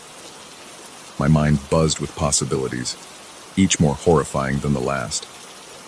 I couldn't decide which was worse, the idea that I was imagining all of this, or that something malevolent truly lurked there. In that moment, I shut off the lamp and stood in darkness once more, letting my eyes adjust. My intention was to catch any movement in the gloom, to surprise whatever might be hiding. For what felt like hours, I stood perfectly still, adrenaline pumping through my veins, every muscle tensed. Then the shadows shifted, only a fraction of an inch, but enough to make my stomach twist into knots. The faint, nearly inaudible murmur began again, close enough that I could feel it reverberate in my chest. My entire body shook with dread, my breath quickening to shallow gasps. I forced myself to raise the flashlight, my arm quivering, and directed it toward the source of the sound. But the beam revealed only an empty row of seats. That was the tipping point. The oppressive weight of uncertainty and fear exploded inside me. My heart thudded so loudly I thought it would reverberate against the walls. My knees threatened to buckle, and a cold sweat drenched my back. I stumbled out of the principal box, knocking the work lamp over in my haste. The crash of metal hitting the floor reverberated with a hollow ring. In the hallway, I nearly tripped down the stairs, hands gripping the rail so hard my knuckles turned white. The entire theater seemed alive then.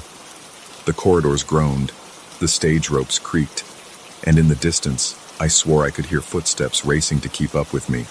But every time I whipped around, there was no one there. When I finally burst through the side door into the open air, my lungs gulped the chilly night wind as if I'd been drowning and only now reached the surface. My hands trembled uncontrollably, and my mind spun with questions I couldn't answer. Had I just come face to face with something supernatural? Or was this nothing more than the unraveling of my own nerves? I couldn't decide. Even my sense of relief at escaping felt tainted by the knowledge that I'd have to come back the next evening. To this day, I can't fully explain the events in that theater. I still perform my inspections, albeit with caution bordering on paranoia. The council hasn't given me any new information, so I have no choice but to continue in silence. Every trip inside feels like entering a labyrinth of echoes and shadows, and I never know what I'll encounter in those unlit alcoves. The memory of that murmuring in the principal box returns whenever I'm alone, making me question my grasp on reality. Was it my own echo warped by failing acoustics, or something older and darker, feeding on my fear? I'm left with a gnawing certainty that the theater is more than just an abandoned building. It might be a conduit for energies we don't understand, or perhaps it's become a reflection of my own anxieties, magnified by darkness and isolation. Whether the thing that lurks among the seats is real, or a manifestation of my unraveling psyche, I can't deny the persistent dread that coils in my gut. Each time I stand on that stage or pass through the back corridors, I sense it watching me from behind the curtains, just out of sight.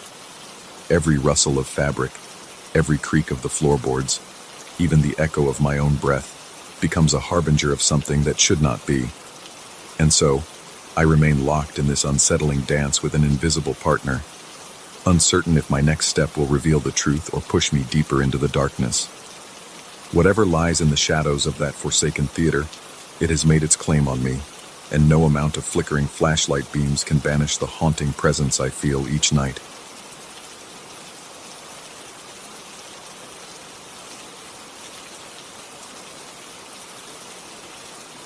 I still remember the first time the elevator doors slid open on the 9th floor, revealing that darkened corridor soaked in an unsettling hush. There was something off about the air itself, thick, as though it was resisting every step I took. The overhead lighting in that south wing, triggered by motion sensors, flickered and hummed erratically, creating the sensation that the building was resisting my presence as much as I was dreading its. Even before I stepped out, my pulse was already racing, and every breath felt labored. That night was only my second week on the job, and it marked the moment I realized that the building, with all its mid-century grandeur and neglected hallways, was more than just an old commercial structure. It was a place where the past lingered, seemingly refusing to let go of the present, and where something unseen might be watching. I work as a night watchman from 10 at night until 6 in the morning. The building itself dates back to the 1950s, and most of the original interior remains intact in the older, less frequently used sections. Each evening, I collect my flashlight, secure my keyring, and mentally prepare for 8 hours of strolling through a place that feels like it has never fully adapted to the modern world. On any given night, the majority of the floors are empty, with only 1 or 2 occasionally occupied by IT staff or people burning the midnight oil on urgent projects. Apart from those few individuals, who usually keep to themselves in their offices, the entire building belongs to me and my imagination for those late hours. It didn't take long for me to notice that the 9th floor was different. The first time I felt it was during my routine rounds. I stepped onto the floor, shining my flashlight along the corridor. The faint glow revealed tarnished metal handrails, chipped paint on the door frames, and the once polished wooden panels that lined the walls. A strange hush followed me as I walked, but from the corner of my eye, I kept seeing flickers of light where no movement should have triggered them. My heartbeat quickened. My skin prickled. I tried to ignore it at first, chalking it up to old wiring or faulty sensors. However, each subsequent visit confirmed the same pattern. The lights flickered as though something darted from office to office. I told myself it was an electrical glitch, but deep down I could feel a tightening in my chest and a dryness in my throat whenever I approached that south corridor, like my body was responding to a threat before my mind could process it. During one round, I had paused in front of a locked office to check my clipboard, verifying the door was indeed secure. In that moment, I caught a glimpse of a shadow passing behind the frosted glass window set into the wooden door. It was quick, just a dark silhouette crossing from one side to the other. My muscles tensed, my palms grew clammy, and I felt a chill trickle along my spine. After a moment of shock, I tried the door handle, finding it locked as expected. I stepped back, heart pounding against my ribcage, breath coming in shallow bursts. I checked the security system on my phone for any record of entry. There was nothing. Not just that night. No one had swiped into that floor for the entire week, aside from me. The next day I mentioned it to my supervisor indirectly, reporting that perhaps the sensor logs weren't updating properly, or there was some malfunction with the door. He accompanied me to the office, and we unlocked it together under the glare of fluorescent lights the following afternoon. Everything was pristine, no footprints, no sign of forced entry. My supervisor took notes and suggested the system might need an update, but his dismissive shrug hinted he believed I was just imagining things. I tried convincing myself that my eyes had played tricks on me, that maybe the headlights of a passing car outside had cast a bizarre reflection, or I'd simply spooked myself. But every new shift reinforced my growing discomfort. I noticed that the scuffed floors in the corridor sometimes bore faint smudges that seemed to appear overnight, as though someone had been wandering around. On another evening, I heard a soft scraping sound just as I rounded the corner to the restrooms. My throat constricted, and the hairs on my arms stood on end. It wasn't loud, but it was distinct, like a chair being shifted across the floor in a vacant office. When I mustered the courage to check, every office was dark and locked. As the weeks went on, the oppressive atmosphere weighed heavier on my chest. The sensation of being watched was no longer a passing feeling. It became a constant presence, especially between midnight and 3 in the morning, when the building was at its quietest. I'd step off the elevator, and my heart would thunder in my ears. My flashlight beam would tremble slightly from the unsteady grip of my sweaty hands. Every step along that corridor felt burdened by an unseen gaze. I could practically hear my pulse echoing in my head, competing with the faint hum of old air ducts. Strangely enough, the north side of the 9th floor never gave me any trouble. It was the southern stretch, a row of offices that had changed little since the 1950s, that exuded this suffocating, unspoken tension. The walls were still clad in dark walnut panels that had begun to warp with age. The thick carpeting, a drab brownish gray, had never been fully replaced, so it muffled my footsteps, but also seemed to absorb every bit of light from my flashlight. At times it felt like the building itself was swallowing me up. I tried strategies to cope. I found that listening to music through headphones sometimes helped in the earlier part of my shift, but whenever I reached the 9th floor I had to take them out. Some primal instinct demanded I keep my ears open, as though I needed every sense on high alert. My ears would strain in the silence, picking up the faintest creaks and distant rumbles from old pipes, which in turn fueled my growing paranoia.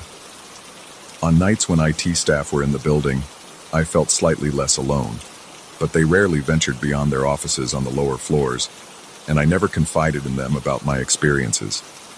It seemed pointless to scare them or label myself as the guy who jumps at every flickering light. Eventually, the experiences escalated. One particular night, as I was walking that dreaded hallway, the motion sensor lights behind me turned off, leaving only the fixtures above me illuminated. Then, without warning, the lights 3 offices ahead flickered on, even though I was too far away to trigger them. My stomach lurched, and I could feel my heart racing. Carefully, I made my way forward, conscious that my breathing had become raspy. As I approached each door, my flashlight revealed only dark, vacant interiors through the narrow panes of glass. Yet the lights continued to come on in sequence, one set after another, leading me down the hallway, as if some invisible presence was guiding me, or taunting me. Every muscle in my body felt like it was wound tight. My throat was so dry that it hurt to swallow. It got to the point where I reached the last office at the end of the corridor, an older conference room rarely used anymore, and stood there in apprehension. The sensor light above the door was flickering. I placed my hand on the doorknob, feeling a tremor course through me. The doorknob turned easily, but the door itself was stuck, as though something on the other side was holding it. I pushed lightly, and suddenly it gave way. I stumbled forward and nearly dropped my flashlight. The beam revealed an empty room with a long, dust-covered table in the center. The musty smell of stale air assaulted my nose. Once I was inside, the flickering light overhead steadied for a moment. There was no explanation for what had just happened. No reason for the door to be blocked and then suddenly not. My mind raced and an acute sense of unreality began to sink in. Was I dealing with something supernatural, or was my exhaustion warping my perception? That question became persistent, gnawing at my sanity. After that unsettling episode, I started hesitating before stepping off the elevator onto the 9th floor. I'd stand there, hand hovering over the panel, heart pounding, telling myself not to let fear control me. But inevitably, I had to do my job. One night, I tried a different approach. Instead of walking straight down the corridor, I stepped quietly, almost tiptoeing, to see if I could catch whatever was causing these disturbances by surprise. My pulse throbbed in my temples, and I could feel beads of sweat forming on my forehead, slowly trickling down into my eyebrows. The overhead fixtures detected me, turning on in slow intervals. Yet I got the impression there was a shape or presence moving just ahead, slipping out of sight the moment the lights flickered on. My mouth went dry, and a slight tremor passed through my legs. My flashlight trembled as I scanned the closed doors, each labeled with a rusted nameplate from a bygone era. Again, that gentle scraping sound emerged from somewhere in the darkness. The hair on the back of my neck stood up. It was followed by what I can only describe as a soft footstep on the carpet. I called out a greeting, more a cracked, hesitant echo of a greeting, but there was no reply. My own voice sounded alien in that space, lost in the thick silence. I never saw anyone, but the atmosphere felt predatory, like I had wandered into some territory that did not belong to me. The corridor seemed longer, the corners darker. My heart pounded so furiously that I struggled to keep my breathing steady.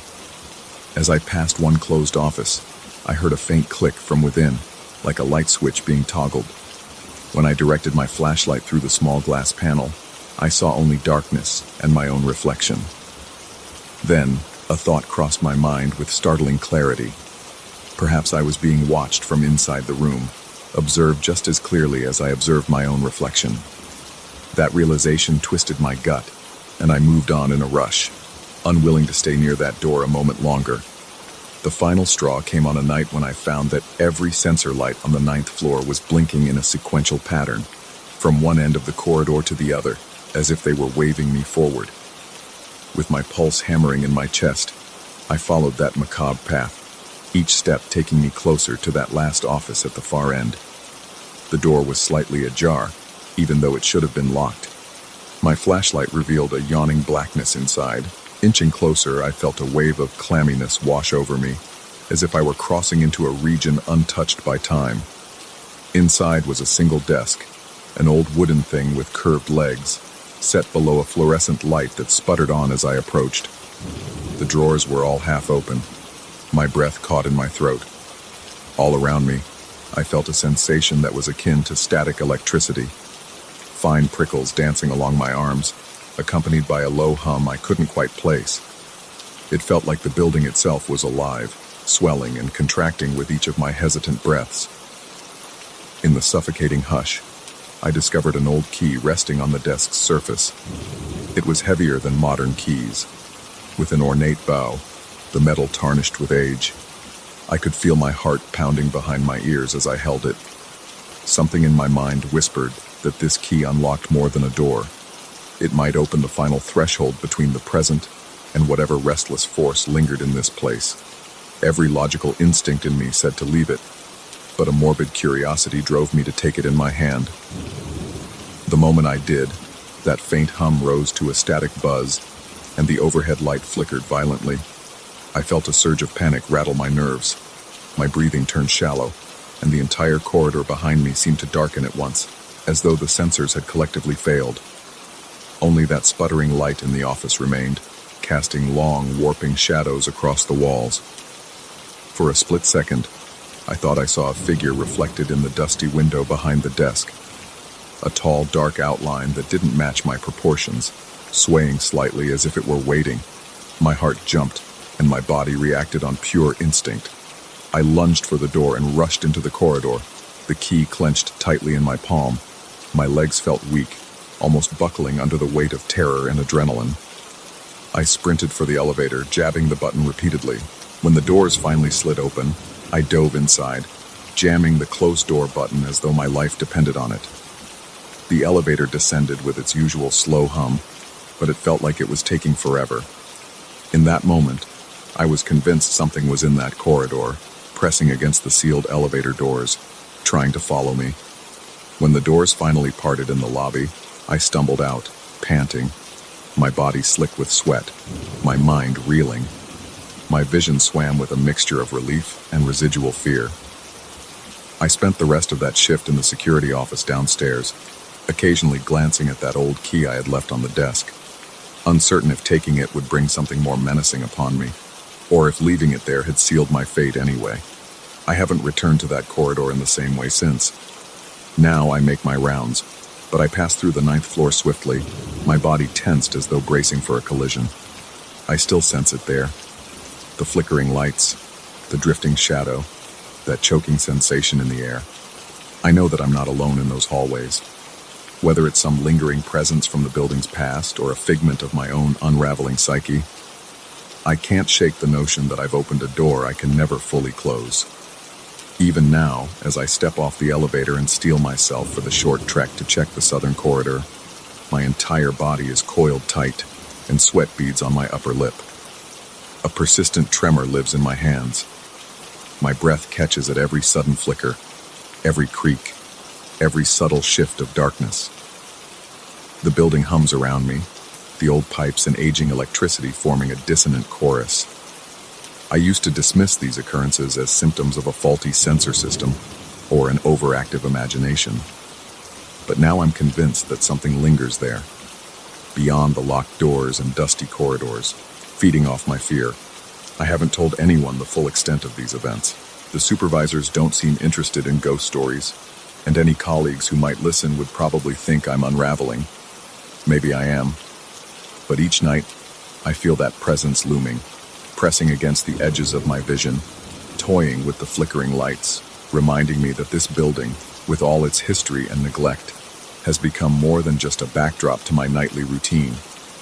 It's become a labyrinth of unseen truths, a place where time and memory have curdled into something malevolent. I don't know how much longer I'll last here. Part of me wants to quit, to step away from this place and never look back. But another part, that same morbid curiosity that made me pick up that key, insists on pressing forward. It insists there is a truth to be uncovered, something that explains the watchful eyes, the phantom footsteps, the lights that flicker without reason. For now, I endure each shift as best I can, breath catching in my throat whenever I hear the floorboards creak or see a shadow cross a locked door. Each time I insert my key into the elevator panel for the 9th floor, my pulse accelerates and a bead of cold sweat forms at my temple. And so it continues, night after night. A quiet, psychological war between what is real and what might be lurking just out of sight.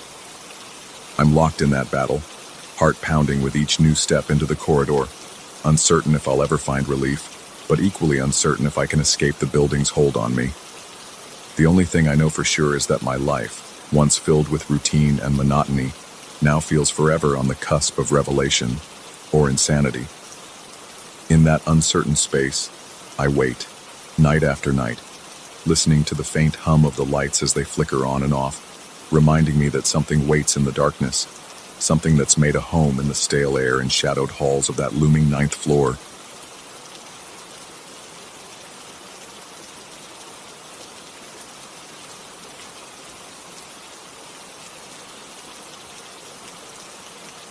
The moment I first stepped into that gutted restaurant, I felt an unsettling heaviness in the air that refused to dissipate. The floor was scattered with planks of wood, chipped tiles, and half-open cans of paint, all of which gave off a sharp chemical odor that reminded me of too many late shifts on construction sites. Something about this place made me feel instantly uneasy, like I'd walked into a room where a terrible argument had just taken place. The lights overhead were dim, flickering annoyingly as if they might go out at any second. And despite the stale air, I could almost sense the ghost of bustling activity, like echoes of clanging pots, sizzling pans, and the low murmur of conversations that had once filled this space. There was a biting edge to the silence now, broken only by the faint hum of the stripped wiring in the walls. It was an atmosphere charged with tension, as though the building itself was holding its breath, waiting for something or someone to stir. I had been hired to watch over the place at night, to ensure that no one broke in to steal the tools and materials left behind by the renovation crew. It was supposed to be a simple job. Show up when everyone else was leaving, walk the perimeter every hour or so, and keep an eye on the equipment. I wasn't even required to stay in one spot. In theory, I could have sat in my car outside, but I had instructions to make sure no one was lurking around inside, especially in the kitchen area where the most expensive gear was stored. The pay was good enough for me to accept the weird hours.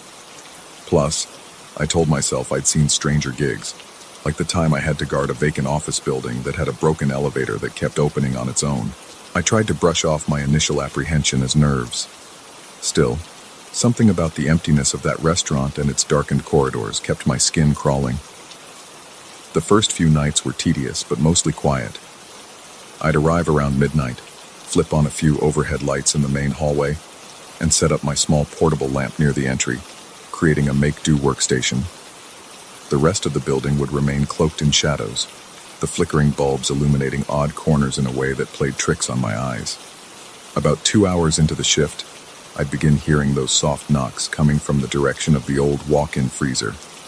It sounded so distinctly like knuckles rapping on a solid wall, tock, tock, tock, tock, that I couldn't blame it on machinery or the typical pops and groans of a settling building. And yet, each time I worked up the nerve to investigate, I found nothing more than a dark, empty storage area, the hinged freezer door wide open and no sign of any disruption. I'd shine my flashlight across the walls, checking to see if a loose panel might be the culprit, but everything seemed secure.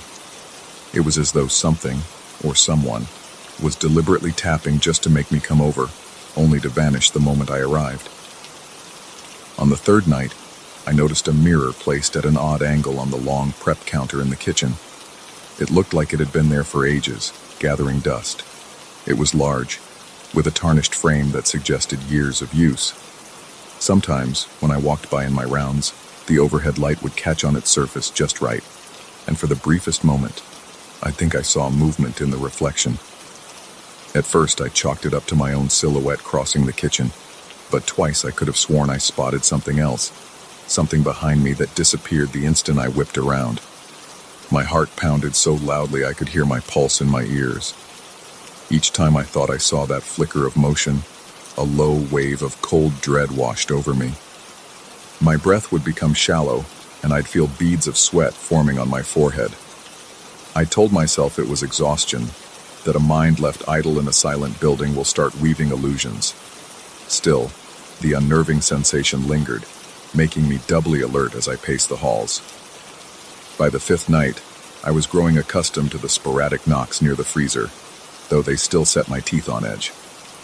I'd begin my watch by checking every corner of the restaurant thoroughly, reassuring myself that I was alone. The building was designed with multiple dining rooms, each with its own distinctive decor, though it was all half torn down now, exposing the skeleton of what had once been a stylish eatery. I'd walk through them, feeling the dry dust cling to my boots and the sense of desertion creeping along my spine. Then I'd move into the main kitchen, a large space with metallic counters and overhead racks meant for pots and pans. Many of those racks were empty now, the pots collected in a dented pile on the floor by the pantry door. Still, the tension in the room was oppressive. The single functioning fluorescent tube in the ceiling made everything look washed out and sickly. Its faint buzzing filled the silence in a way that felt almost aggressive, drilling into my head until I wanted to scream, just to break the monotony of that noise. One night, as I was fiddling with some electrical cables near the entrance, I heard the distinct clang of metal hitting metal from the kitchen. My mind instantly jumped to the conclusion that a trespasser had broken in to steal the leftover equipment. My heart throbbed in my chest like it wanted to escape. I sprinted toward the source of the commotion, adrenaline spiking through me. When I got there, I found nothing. The battered pots were still in the corner, undisturbed, and there was no sign of forced entry or anyone else present. I shone my flashlight across the counters, the cold steel reflecting back at me, but there was no other movement. It was a silent, chilling emptiness. The only evidence I had of something unusual was the echo of the clang still resonating in my ears. My breath was ragged and my skin prickled with goosebumps. It felt like stepping into a vacuum where reality warped and left me stranded, unsure of my own senses. As the nights wore on, paranoia began gnawing at my sanity. It started small, the feeling of being watched whenever I bent down to pick up a tool or rummage through a box of cables.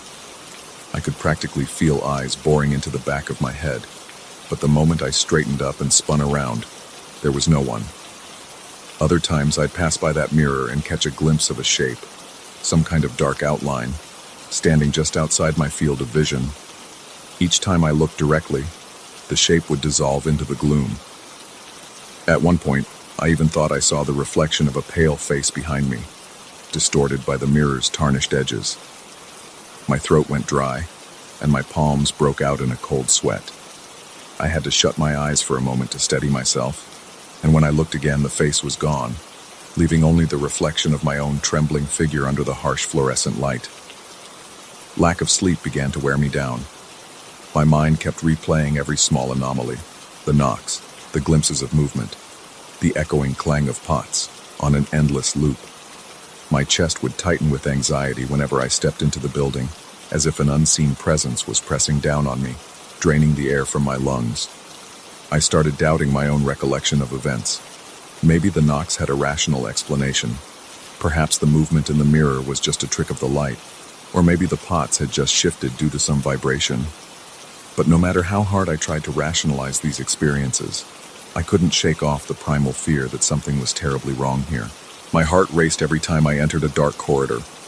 My hands trembled, and my vision sometimes blurred at the edges, like my body was ready to snap into fight-or-flight mode without warning. The final straw came one night when I was conducting my usual round in the corridor leading to the walk-in freezer. The faint overhead bulb kept flickering, casting dancing shadows on the walls. Then I heard it, tock, tock, louder than before, as if the knocks were right next to my ear. My entire body froze. My lungs seized up, and I felt a chill race down my spine.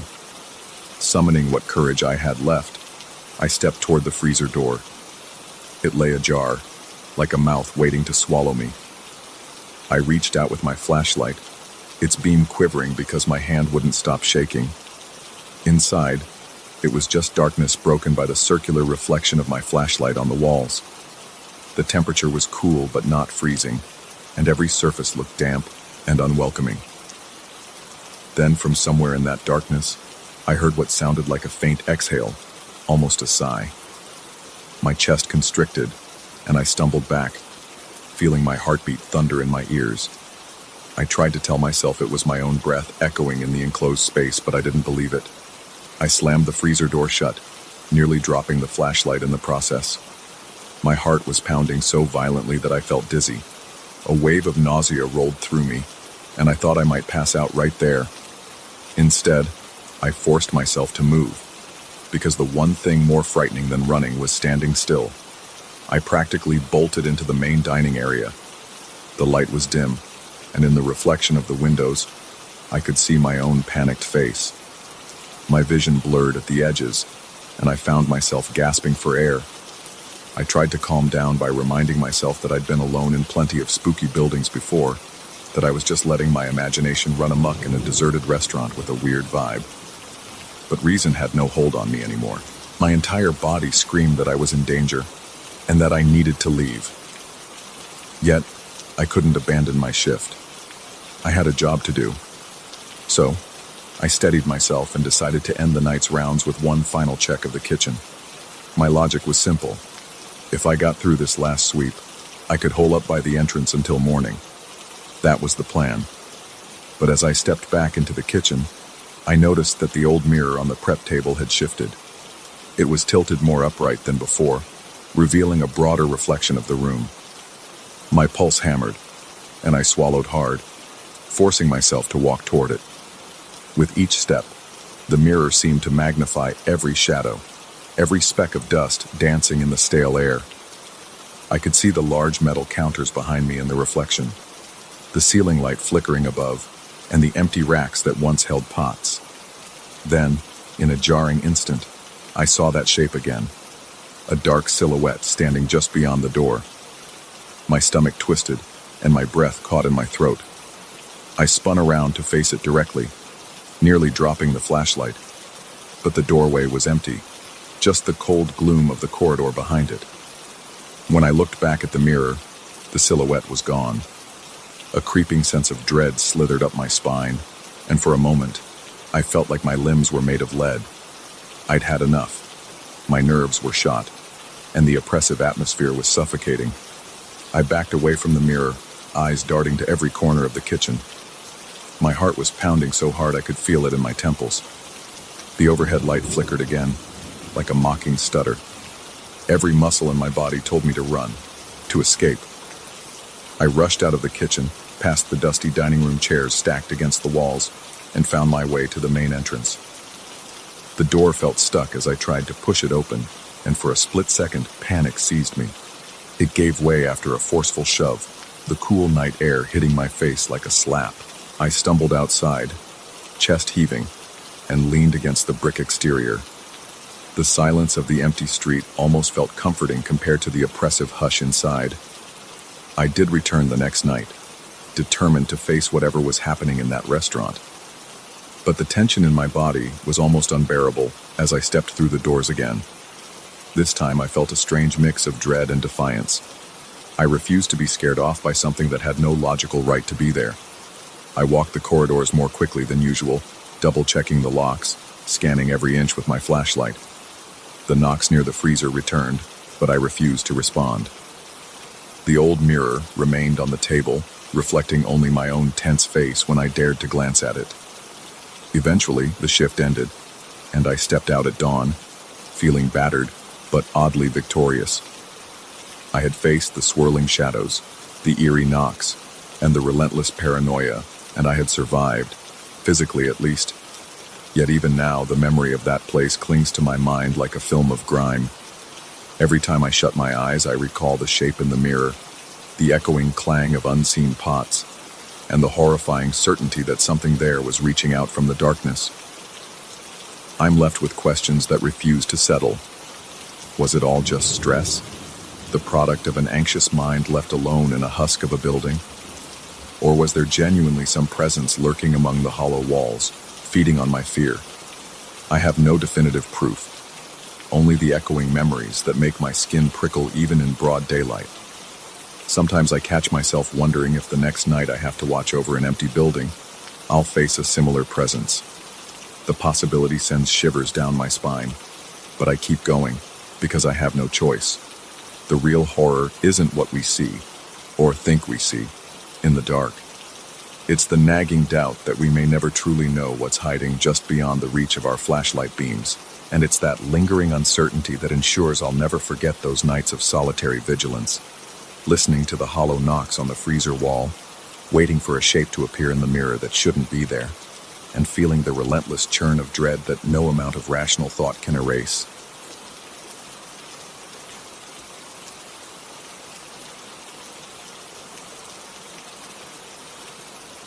I felt the chill the moment I stepped through the side entrance of the clinic.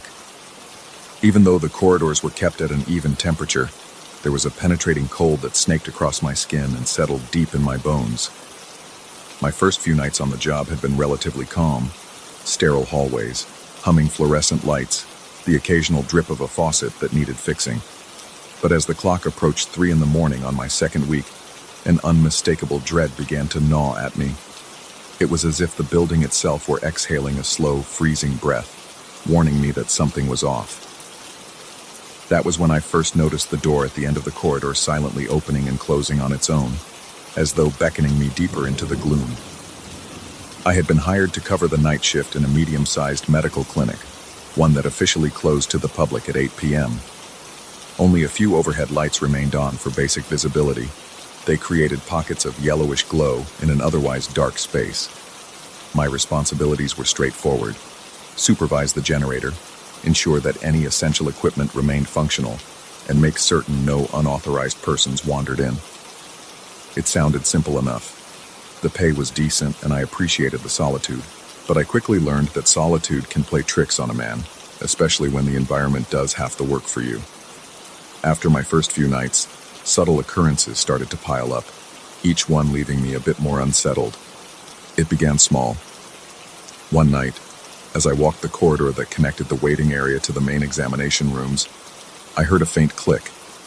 I paused, thinking it might just be the heating system or some leftover mechanical noise.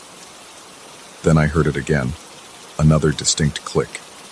It reminded me of the noise a latch makes when a door closes. I turned around and saw that the internal door leading to the exam rooms was swinging gently, the handle rattling ever so slightly. At first, I convinced myself there was a draft. I checked every window in the hallway, found them all locked. I adjusted the thermostat, thinking maybe a change in air pressure was responsible. But the door continued to move in that subtle, unsettling way. After a while, it stopped, as if it had never moved at all. The corridor was quiet again, but my pulse was racing, and my hands felt clammy. I refused to let my mind jump to irrational conclusions. It had to be a simple mechanical glitch, I told myself, or perhaps the building settling. But as the days passed, the oddities intensified. A week later, I started noticing soft murmurs coming from the direction of the nurses' resting area. This was typically empty at such a late hour, with the staff gone home hours earlier.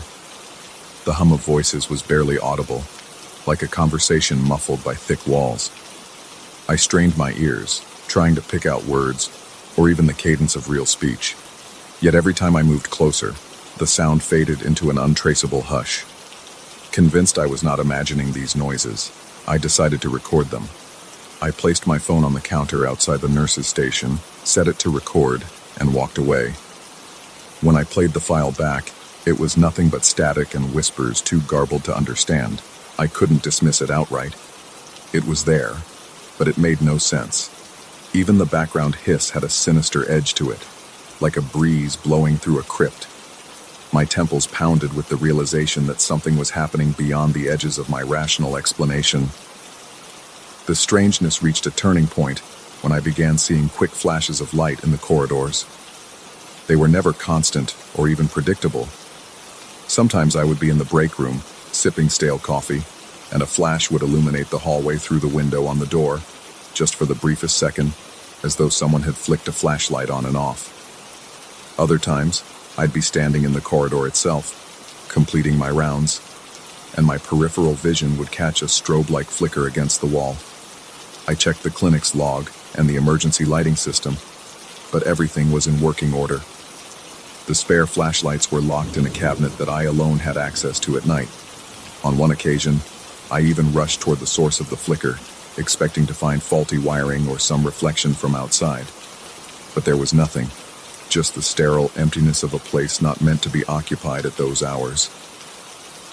As these incidents grew more frequent, I felt my own body betraying me under the weight of anxiety.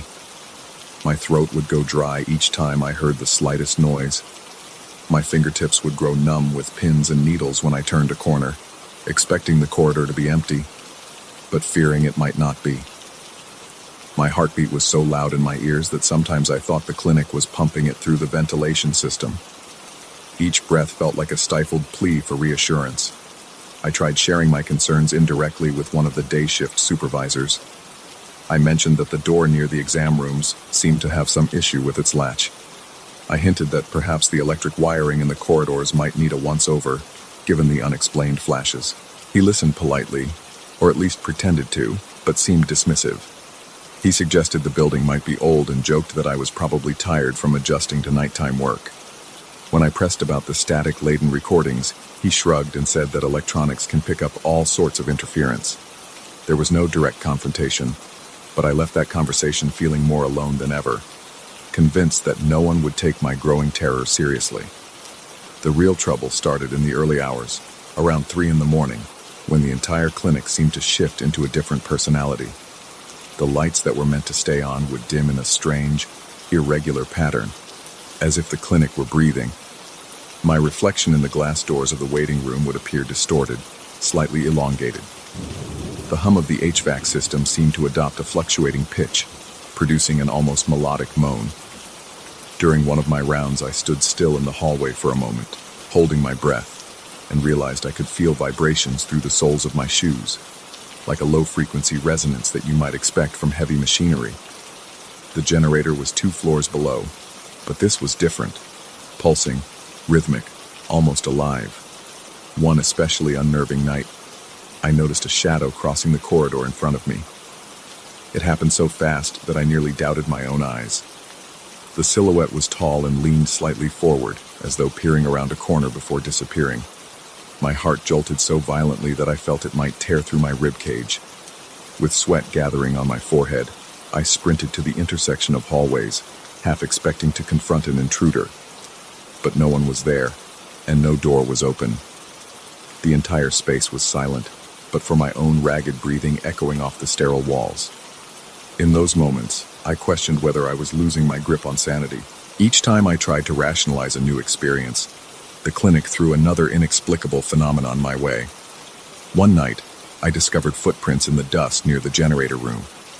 They were faint and seemed to appear out of nowhere, ending abruptly as if the person had vanished into thin air. Another time, I became convinced I could smell antiseptic in the main hallway, an overwhelming, pungent odor like the entire corridor had been freshly scrubbed with chemicals. Yet there was no sign of recent cleaning, and the smell dissipated the instant I tried to trace it. My attempts to maintain composure often failed. I could feel the sweat rolling down my back, even in the climate-controlled environment. My breathing became shallow whenever I heard the slightest creak. The overhead lights would flicker, and my vision seemed to flicker with them.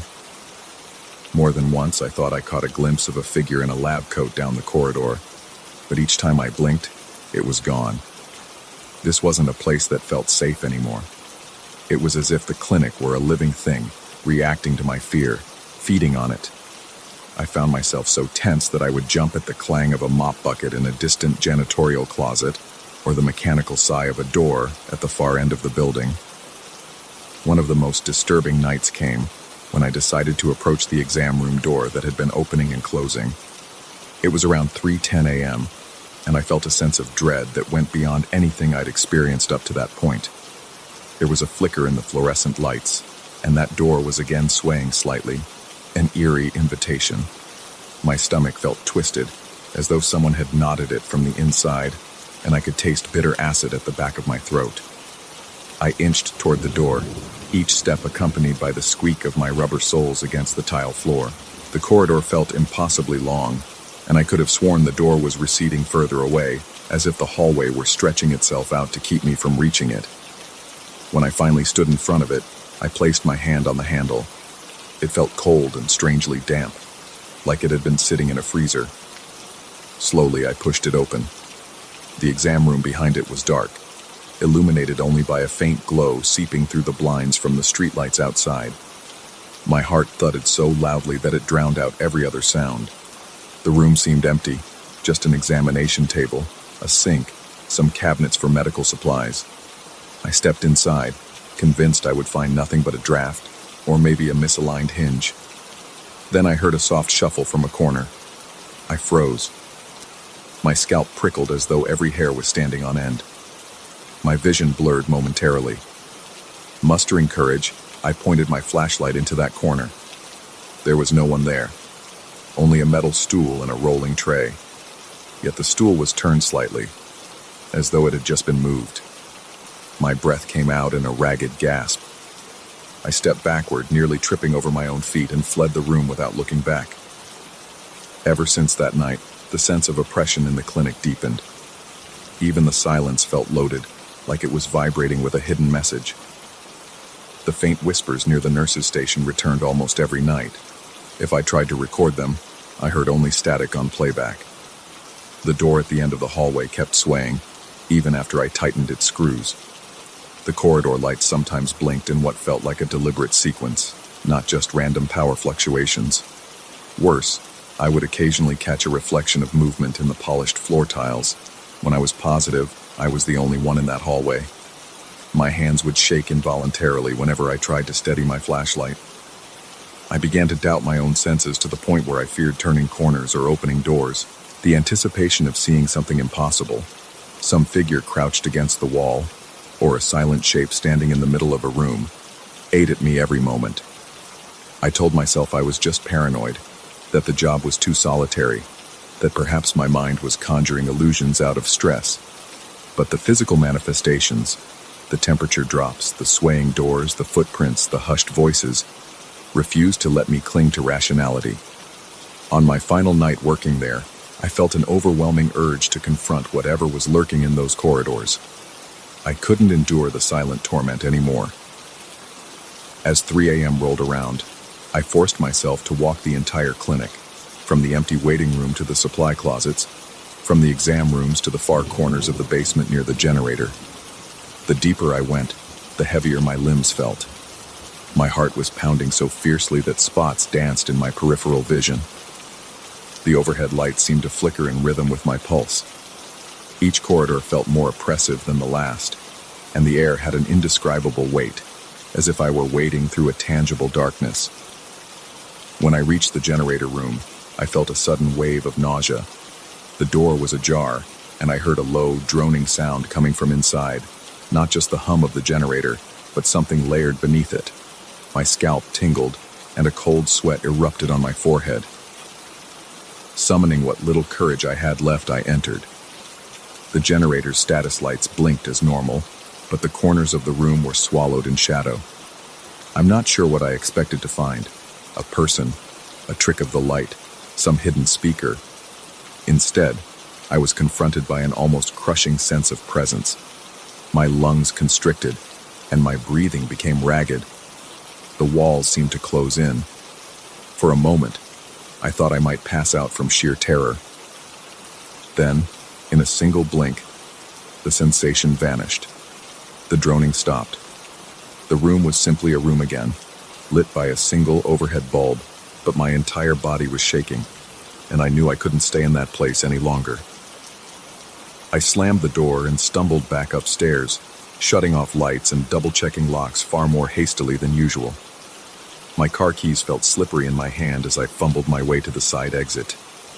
The night outside was calm, far calmer than my own mind.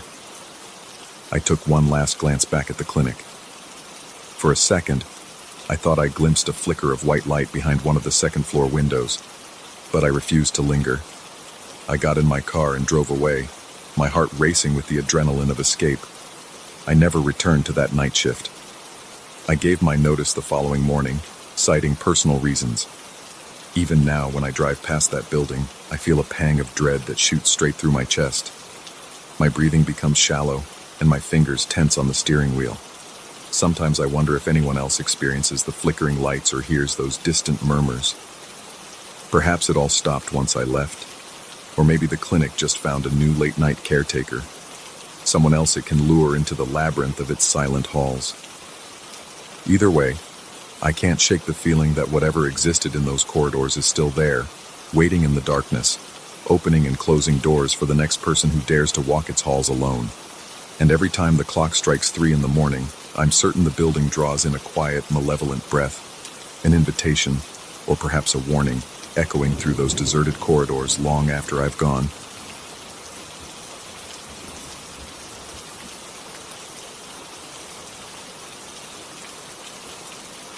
I still remember the chill that swept through me the first time I set foot inside that vast, concrete labyrinth. The clock on my phone had just ticked past midnight, and the silence was so absolute that each step felt like a trespass. Something in the stale air warned me that I didn't belong there, that the shadows clinging to the walls were not mere absences of light, but watchful presences. My pulse hammered in my ears as I made my way through the lobby for my very first shift. Little did I know how profoundly that place would get under my skin, and how each night would intensify a creeping dread I couldn't explain away. I had been unemployed for months when I finally took this maintenance job in a sprawling residential complex.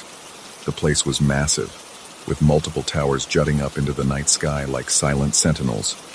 Each had its own set of potential issues: water pump failures, power outages, jammed trash chutes, problems that often manifested during the witching hours.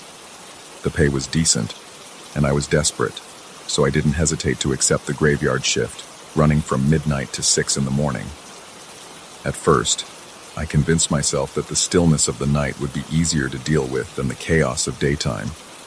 Fewer people meant fewer distractions, and I could focus on my tasks without having to worry about residents hovering around me. That was before I discovered the tower labeled 7. Even now, just thinking about its looming silhouette sets me on edge.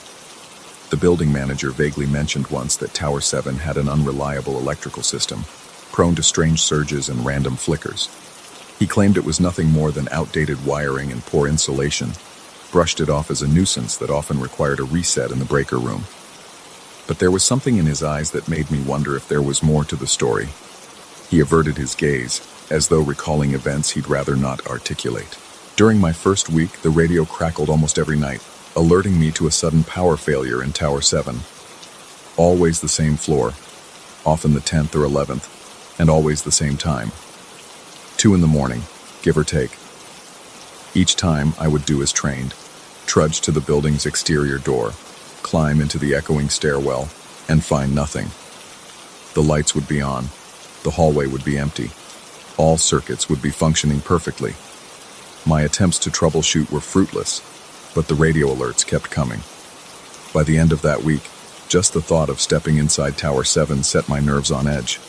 I rationalized the creeping fear, told myself it was simply stress from being alone in an unfamiliar environment. But a few nights later, I heard something that still causes my skin to prickle when I recall it. I had received yet another intercom call about lights going out on the 10th floor. Annoyed but obligated, I grabbed my flashlight and climbed the stairs, footsteps echoing in that cramped concrete chamber. When I reached the 9th floor landing, I felt a tug of apprehension. My heart thudded, sweat beaded on my forehead, and my throat went dry. Then I heard footsteps above me. Slow, deliberate, one step at a time, as if someone was walking in sync with my own pace but maintaining a level above. For a second I thought it might be a resident returning from a late-night errand. Concerned they might need help or could be disoriented in the dark, I rushed up the final flight. My flashlight beam darted across the walls and the door to the 10th floor corridor. Nobody was there. I thought perhaps the person had quickly gone inside an apartment, but the hallway was dead silent. The tension in my chest made it difficult to breathe. I forced myself to check the breaker box, only to find everything in order. No circuits tripped, no burnt smell, no flickering lights. The building's system was perfectly normal.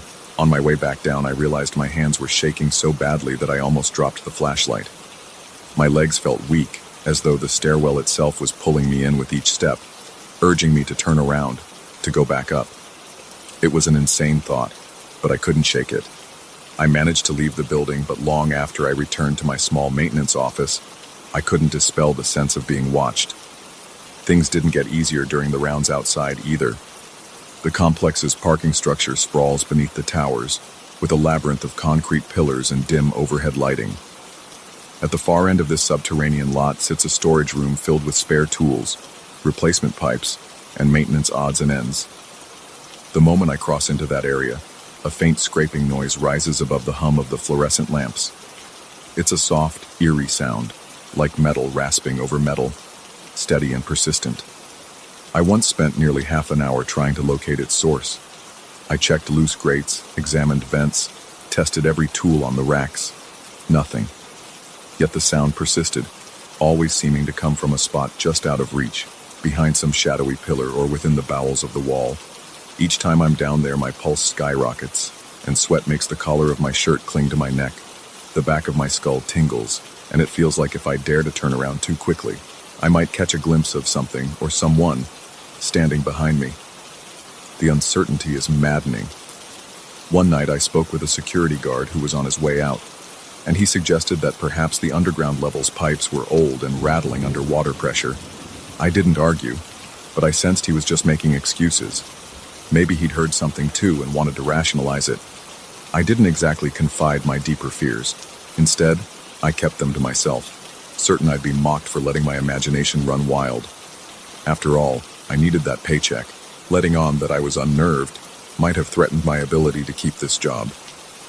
So I moved on, ignoring the sense of dread each time the elevator's fluorescent lights flickered or the radio blared to life with another phantom call. One of the most jarring incidents happened about a month into this routine. I was in the main office when the intercom panel chimed again, and a mechanical voice announced an electrical failure in Tower 7, ground floor. My heart sank. I braced myself and headed out. The night air was oddly still, and every window in the entire complex seemed to watch me make my way to that ominous entrance. I pushed the lobby doors open, stepping onto a marble floor that glowed faintly under emergency lighting. Before I even reached the front desk, the elevator doors slid open by themselves. At first I thought a resident might be inside, but it was empty. Its overhead light flickered in an unnerving staccato pattern. Taking a cautious step forward, I peered at the buttons on the panel. They flashed randomly, as though an invisible hand was pressing them in quick succession. Then everything went dark. I felt my breath catch, and a cold wave washed over me, the kind you get when terror grips your throat and refuses to let go. A moment later, the lights returned as if nothing had happened. Trying to remain logical, I reasoned that the old wiring was at fault. But my body refused to accept that simple explanation. My palms were clammy, and my knees wobbled as I decided to head to the electrical room on the 10th floor to check the breakers. This time, I chose the elevator, both to save time and to confront my fear. The ride was excruciatingly slow. The lights in the elevator flickered periodically, and with each flicker, the reflection in the stainless steel walls seemed to shift, almost as if it showed not just me, but some blurred outline standing behind me. I avoided looking too closely, focusing on my own ragged breathing. When the doors opened, I jumped out, half expecting to see the hallway plunged in darkness. Yet everything was illuminated in a soft, almost comforting glow. My relief was short-lived, though, because the silence pressed in on me from every angle. It felt unnatural, like the floor itself was holding its breath. The breaker room was a small closet at the end of the corridor. Opening the metal door produced a shrill creak that reverberated so loudly I nearly yelped. Inside, I inspected the breakers one by one, all normal. No surges, no triggers. My heart pounded so violently that I felt it in my temples. Then, from somewhere behind me, I heard that dragging footstep again.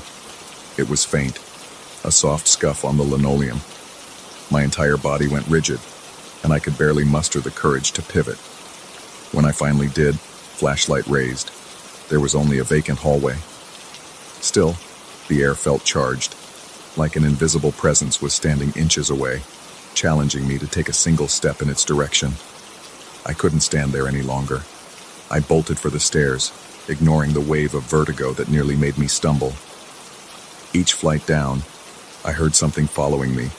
Not a person, but more like a whisper of motion at the corner of my perception. My own breathing sounded thunderous in my ears, and my throat was so tight it hurt. By the time I reached the ground floor, my uniform was drenched in sweat. Unexpectedly, the elevator was waiting with its doors open, lights steady as ever. There was no sign of malfunction. The lobby was perfectly quiet, the overhead lamps humming softly. It was almost serene. In a daze, I stepped outside, my chest heaving as I gulped the cool night air. That was the moment I realized whatever was happening wasn't purely electrical. Something was toying with me, maybe testing my limits. I stood there, trying to regain my composure, but a sensation of being watched from inside the building forced me to keep moving. I returned to the underground parking, partly to check the boilers, and partly to avoid the eerie emptiness of the towers. Once there, I felt compelled to investigate the scraping noise once more. I headed toward that far corner near the storeroom. As I approached, the fluorescent lights overhead buzzed louder. My nerves were already shot, so every minor sound set me on edge, making my pulse jump erratically. The scraping was there, faint and rhythmic. I followed it around a row of shelves stacked high with boxes of spare parts. The noise intensified. Suddenly the room felt colder, as though all warmth had been siphoned out. My stomach churned as I circled a heavy metal cabinet. That's when I saw a flicker of movement out of the corner of my eye. I whipped the flashlight toward it, but saw nothing besides my own reflection in a dented metal panel. My mind insisted something had just been there, a shape or a silhouette that moved away the instant I turned my head. The scraping sound abruptly stopped, leaving a jarring silence that felt even more ominous. I stood there, heart pounding so violently it felt like it might burst. Time became a blur. It could have been seconds or several minutes before I gathered the courage to shine my flashlight across the rows of shelves, behind the garbage bins, and under a large table. Nothing. No occupant. No explanation for the noise. Anxiety gnawed at my insides. I wanted to call someone, to ask if they had ever experienced anything similar, but I felt foolish. Who would believe me? Eventually, I forced myself to continue my rounds. My shift ended at 6, and the faint glow of dawn found me slumped against the wall of the maintenance office, exhausted and shaken. I tried telling myself that it had been a trying night, that my mind was playing tricks on me. But deep down, I knew the difference between a fatigued imagination and a palpable sense of being hunted. The next week followed a grim pattern. The radio still reported phantom malfunctions in Tower 7, and the moment I stepped into its lobby, odd phenomena would intensify. Unexplained footsteps, flickering lights, elevator doors that opened on their own. My reflection in polished surfaces appeared distorted, as if the building itself wanted me to question what was real. In the underground garage, that scraping noise grew louder, more frantic, but never allowed itself to be found. My nights became an endless cycle of clenched fists, shallow breathing, and a racing heartbeat.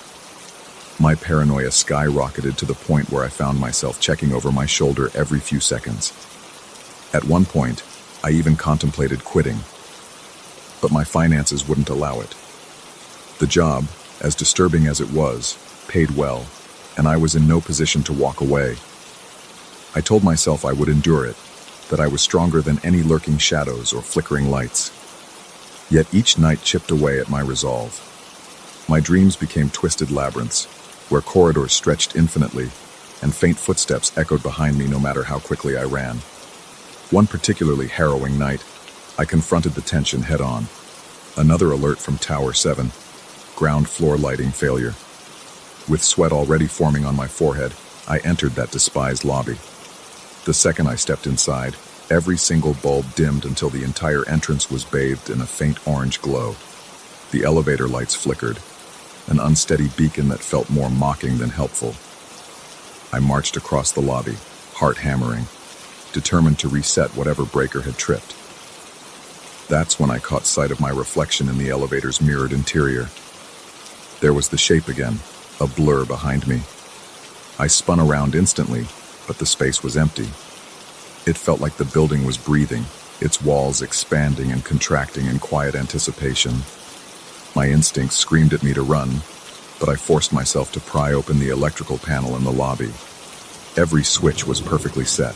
My hands trembled so badly I could barely keep hold of the flashlight. My stomach twisted, and an icy dread rushed up my spine. It was as if the entire building was mocking my attempt to find a logical explanation.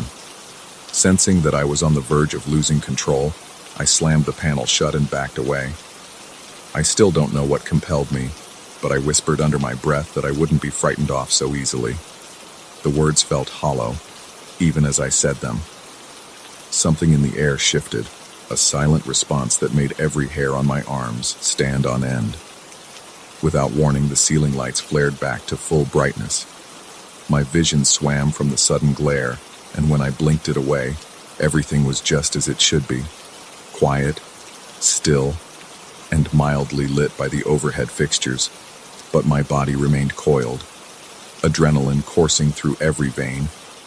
I could practically feel my heart thudding against my ribs. In that moment, I understood that whatever presence haunted Tower 7, be it a trick of my mind or something far more tangible, thrived on my fear. It slithered through the empty corridors, lurked in the corners of the parking garage, and whispered through the flicker of the fluorescent lamps. And it wouldn't stop, not as long as I was there. The revelation was as chilling as it was sobering. At the end of that shift, I left the building just as the sky began to lighten. My muscles felt drained, and a headache throbbed behind my eyes. Yet I had survived another night. A cold breeze blew across the lot, and for a moment, I looked up at Tower 7's facade. The windows reflected the dawn, revealing nothing. Still, I sensed the building was watching me just as intently as I watched it. I wish I could say I made a decisive choice that morning. To quit, or to confront the phenomenon once and for all. Instead, I found myself in a stalemate, bound by financial necessity, yet burdened with an unshakable dread. The unseen presence in Tower 7 knew me now, recognized my routine, understood my weaknesses. Each time I swipe my keycard at midnight, I feel its attention snap to me, waiting to escalate this twisted game. I don't know how this ends. Maybe the building eventually reveals a deeper truth. Maybe it's just my mind unraveling from the strain of working alone in the dead of night. All I can say for sure is that something out there, a scraping in the dark, a flicker in the hallway, a breath against my neck, has taken root in my nights. And every time my radio crackles with a new alert for Tower 7, I can't stifle the nauseating churn in my gut. Yet I go. I always go.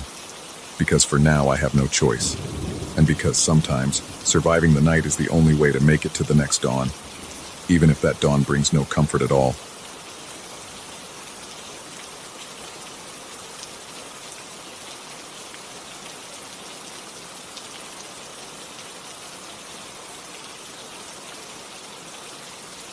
I woke to the sound of something scratching on glass. A faint, drawn-out scrape that seemed to resonate from inside my own mind. My heart gave a start, thudding dully against my ribcage as I realized it was coming from the bedroom window. I sat up, my breath shallow, eyes darting toward the pale rectangle of moonlight. Nothing moved, yet the darkness felt alive, brimming with an electric tension that weighed heavily in the room. I could swear I sensed the presence of someone, or something peering in. That single moment, a suffocating hush broken only by my uneven breathing, marked the beginning of my descent into a terror I never expected to witness outside of nightmares. Even now, I'm not sure which detail truly triggered this unease. Perhaps it was the bizarre phone call several weeks prior, or maybe it was the quiet but unshakable feeling that I was being watched. All I know is that my life began to twist into a slow-moving horror the instant my phone buzzed at 3 a.m, revealing my best friend's name on the screen. He had always been the practical one between the two of us, never prone to flights of fancy or superstitions.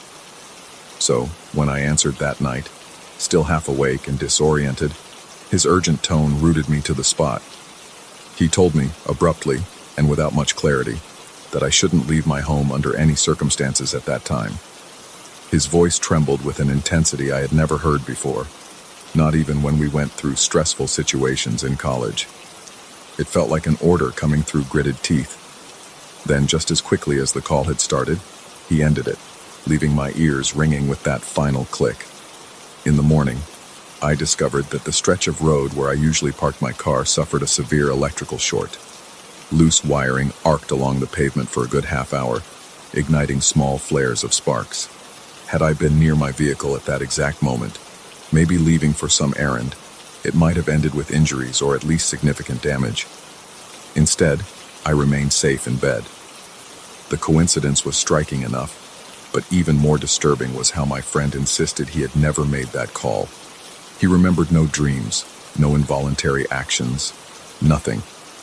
In all the years I'd known him, I had never encountered a single instance of sleepwalking or odd behavior. Yet there I was, holding my phone's call log as proof that something had compelled him to contact me at an ungodly hour. I should have left it at that. A strange, inexplicable event that ultimately saved me from trouble. But I couldn't shake the feeling that I had brushed against something beyond the ordinary. The rational side of me, a man who liked to see the world in black and white, found itself challenged. My nerves, usually calm, refused to settle. Although I tried to push it to the back of my mind, I began to sense a low-grade anxiety twisting inside my chest, surfacing every time I saw a phone at night or caught a glimpse of an unfamiliar figure at the end of the block. Things started small, barely noticeable flickers of strangeness that might be brushed off as paranoid illusions. One evening, as I washed dishes, I heard a soft crackling sound behind me. It reminded me of a bad radio transmission, like whispering static. I turned off the faucet and listened intently, but the noise vanished, leaving me with a dripping sink. Another time, while brushing my teeth, I sensed a presence just outside the bathroom door. The floorboards gave a faint creak, enough to make my pulse leap into my throat. But I found no one there. Rational explanations sprang to mind. Pipes settling, temperature shifts in the wood. But those thoughts felt hollow. It was almost as though my home had become a conduit for some intangible force. Not long after, I started having bizarre dreams. In them, I wandered aimlessly through my house, guided by the dim glow of lamps that never fully lit the rooms. The phone would ring somewhere in the distance, its tone echoing as if reverberating through a cave. I would roam from room to room, never locating the source of that persistent ringing. Worse yet, I sensed in those dreams that something stood just out of sight around each corner, tracking my progress, waiting for me to pick up the call.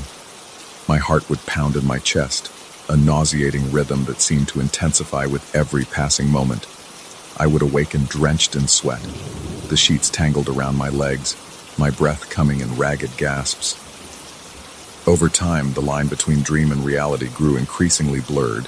The static I had heard while washing dishes revisited me at irregular intervals, always just quiet enough to make me doubt it was real. Some nights, I was sure I glimpsed silhouettes in my peripheral vision, shadows that disappeared the moment I whipped my head around. Even the reflections in windows began to distort. I might glance at the glass and see my own face contorted by fear, but when I blinked, my features returned to normal. Despite all this, I never felt physically attacked. Instead, I felt systematically worn down by something intangible. My paranoia crept into everyday life, leaving me on edge at work.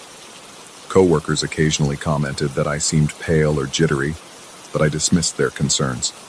I knew how ridiculous it sounded, telling them that a single phone call had ignited a chain of events I couldn't explain. The rational side of me demanded that I dismiss it too, yet I couldn't. It clung to me like a cold sweat, an invisible film coating my skin. One night, I decided to confront the creeping dread head-on. I sat in the living room with the lights dimmed, refusing to let the darkness intimidate me. The intention was to prove to myself that everything was in my head, that I could reclaim control. I had turned off my cell phone, hoping to prevent any unwanted calls or illusions of calls, and waited. Hours passed, my heartbeat and occasional thunder in my ears. The longer I sat there, the more oppressive the silence became.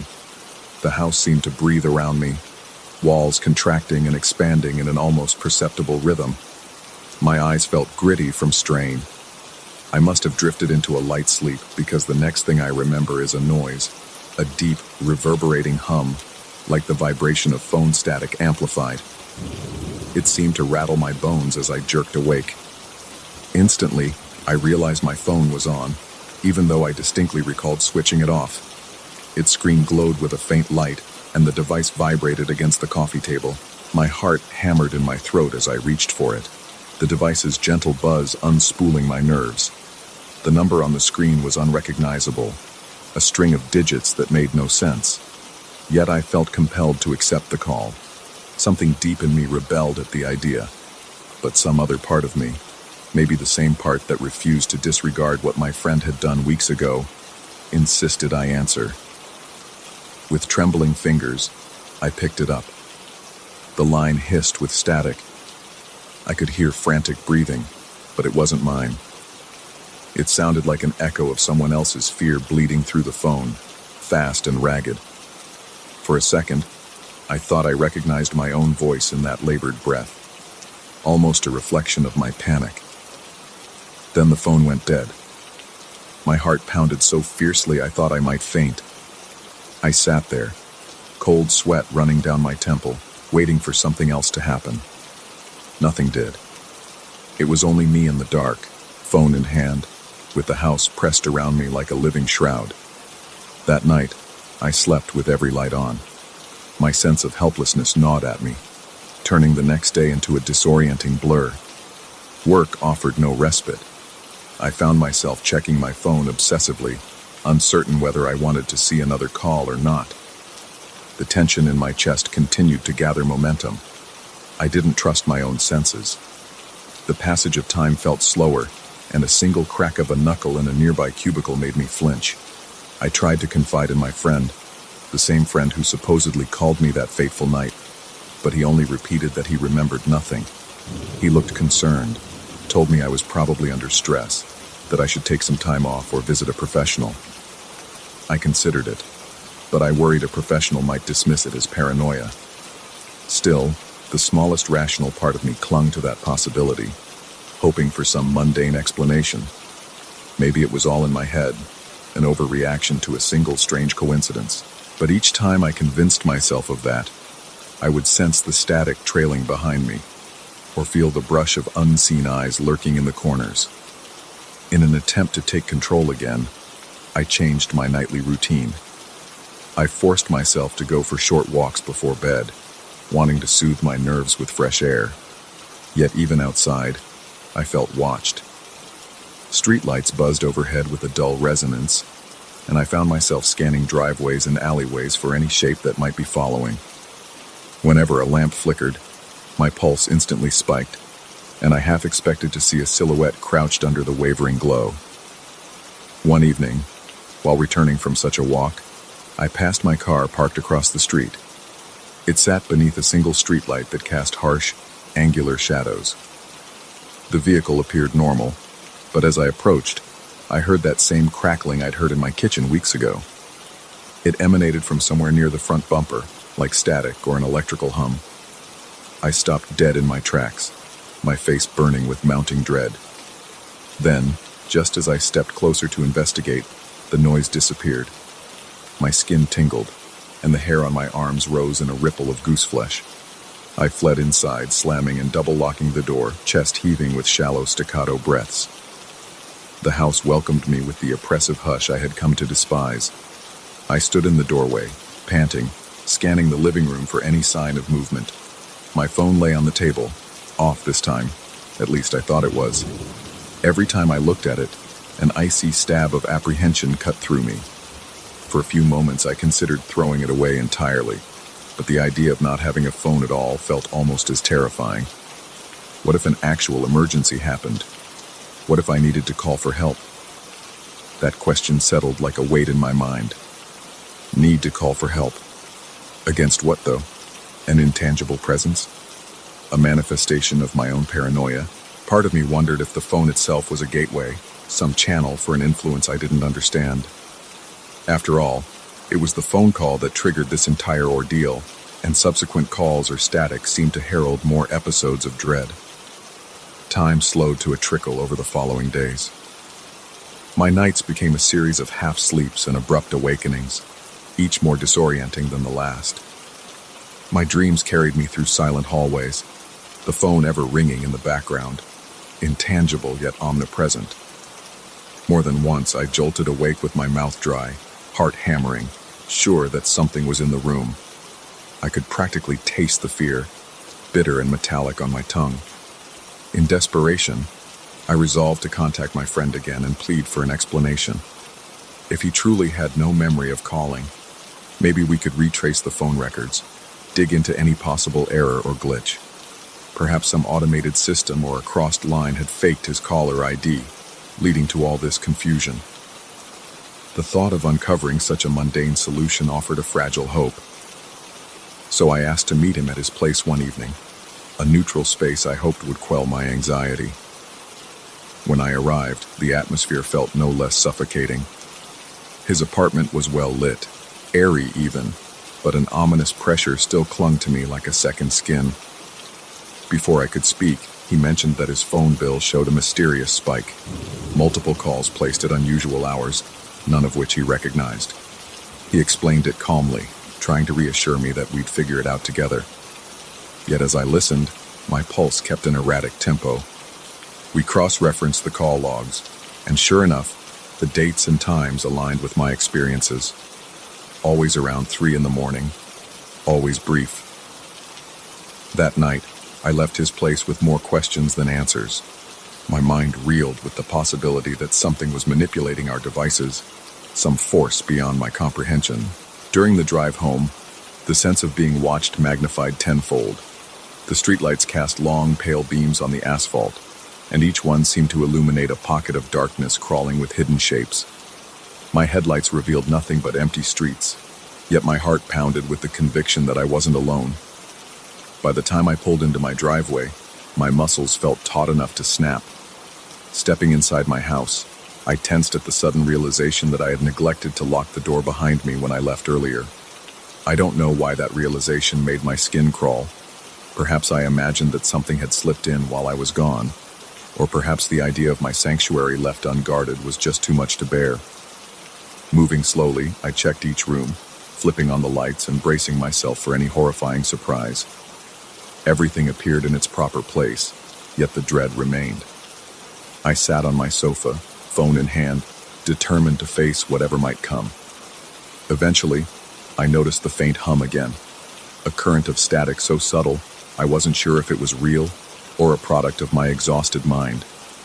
My vision blurred at the edges as adrenaline surged through my veins. For a moment, I forgot how to breathe, my chest tight with panic.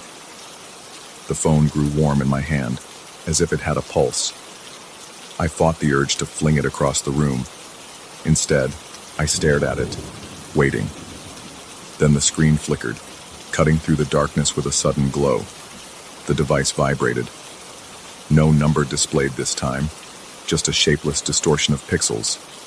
My heart thundered, and I felt every beat hammering in my eardrums. Without waiting, I rejected the call, pressing the button so hard my thumb went numb. The phone went silent. The oppressive static vanished. I found myself in a hush so deep I could hear my own heartbeat echoing in my head. For a few seconds I thought it was over, that I had broken the cycle. But as I stared into the dark, an overwhelming sense of presence weighed down on me. My vision seemed to tunnel. My breath came in short, desperate gulps. A cold dread spread through my limbs, anchoring me to the spot. The silence turned unbearable, as if the space around me held its breath. Then the phone in my grasp felt unnaturally heavy, and I realized that perhaps I had merely severed the connection, not banished whatever lurked behind it. That was when I felt the shift in the air, like a slow, invisible wave of pressure passing through the room. My peripheral vision caught a flicker, a fleeting distortion against one wall, like heat rising off asphalt in the summer. I couldn't make out a shape, only a sense of dislocation. My mind struggled to process it, teetering on the edge of rational thought. Every hair on my body stood on end, and chills crawled across my spine. I squeezed my eyes shut, trembling, trying to will it away. When I opened them again, the distortion was gone, yet the feeling persisted, a sensation that something stood mere inches behind me, out of sight. I refused to turn around, my breath now shallow gasps that left my lungs burning. I sat motionless, phone still in hand, trapped in an impasse between fear and determination. Eventually, the suffocating pressure eased, though it never vanished completely. Once my heartbeat steadied, I glanced around the silent room. Nothing stirred. It's been days since that incident, and I haven't received any further calls. My phone logs remain empty, as if the unknown force has retreated. Still, Every time I see a phone, my stomach knots with the memory of that static and the eerie breathing on the line. I cannot shake the conviction that, in answering that call weeks ago, I invited a presence into my life, something that fed on my fear and confusion. Though it seems to have withdrawn, I sense it watching from the periphery, waiting for the moment I let my guard down again. I now keep my phone on silent most nights, half hoping never to hear its ring again. Yet I also find myself listening intently for the faintest vibration, torn between relief and dread. In the quiet moments before dawn, I sometimes catch myself straining to hear that crackling static or a distant ring. And in those moments, my pulse races, and my breath quickens, as though the darkness itself is about to come alive once more. I've learned to accept that some warnings defy explanation, that a person can transmit a message without conscious will, compelled by forces we can't name. I no longer dismiss those fleeting premonitions. Something out there tried to protect me, or perhaps tried to lure me, using a friend's voice as bait. I survived this ordeal without harm, but not unscathed. The house still feels different, as though the walls have soaked up my terror, and every time I glance at my phone, I brace myself for that gut-wrenching buzz, the one that tore open my reality and exposed me to a darkness I wish I could unsee. I can't claim to know what truly happened, or if it might happen again. All I can do is stand guard against the unknown that may yet lie dormant in the silent hours of the night. I escape it by staying alert, by refusing to answer calls I cannot trace, by trusting that strange sixth sense that flares when something is amiss. But the memory lingers, throbbing beneath my consciousness, a reminder that some boundaries are perilously thin, and one phone call can be enough to let the darkness in.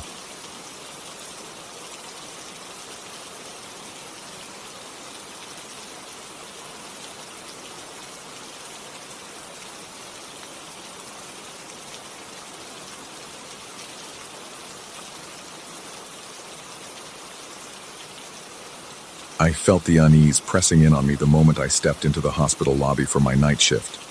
The air was too still, too stale, as though it carried the weight of countless secrets. Fluorescent lights buzzed overhead, casting an unforgiving glare on every scuffed tile and chipped bit of paint. My heart pounded harder than usual, a nagging sense of dread gnawing at me even before I took my seat behind the main desk. Somehow I already knew that tonight would be different. That was the sort of premonition you never ignored in a place where corridors whispered of silent emergencies and restless energies. Yet I couldn't shake off the feeling of being watched. It wasn't rational, and I tried to bury it under routine tasks, rechecking schedules, scanning charts, preparing medication lists. But that prickling tension never left. It slid cold fingers across the back of my neck, made me hyper-aware of every flickering shadow along the hallway. By the time the clock inched toward 2 in the morning, my palms were clammy, and I found myself almost dreading the moment when the automatic doors would decide to do their nightly trick.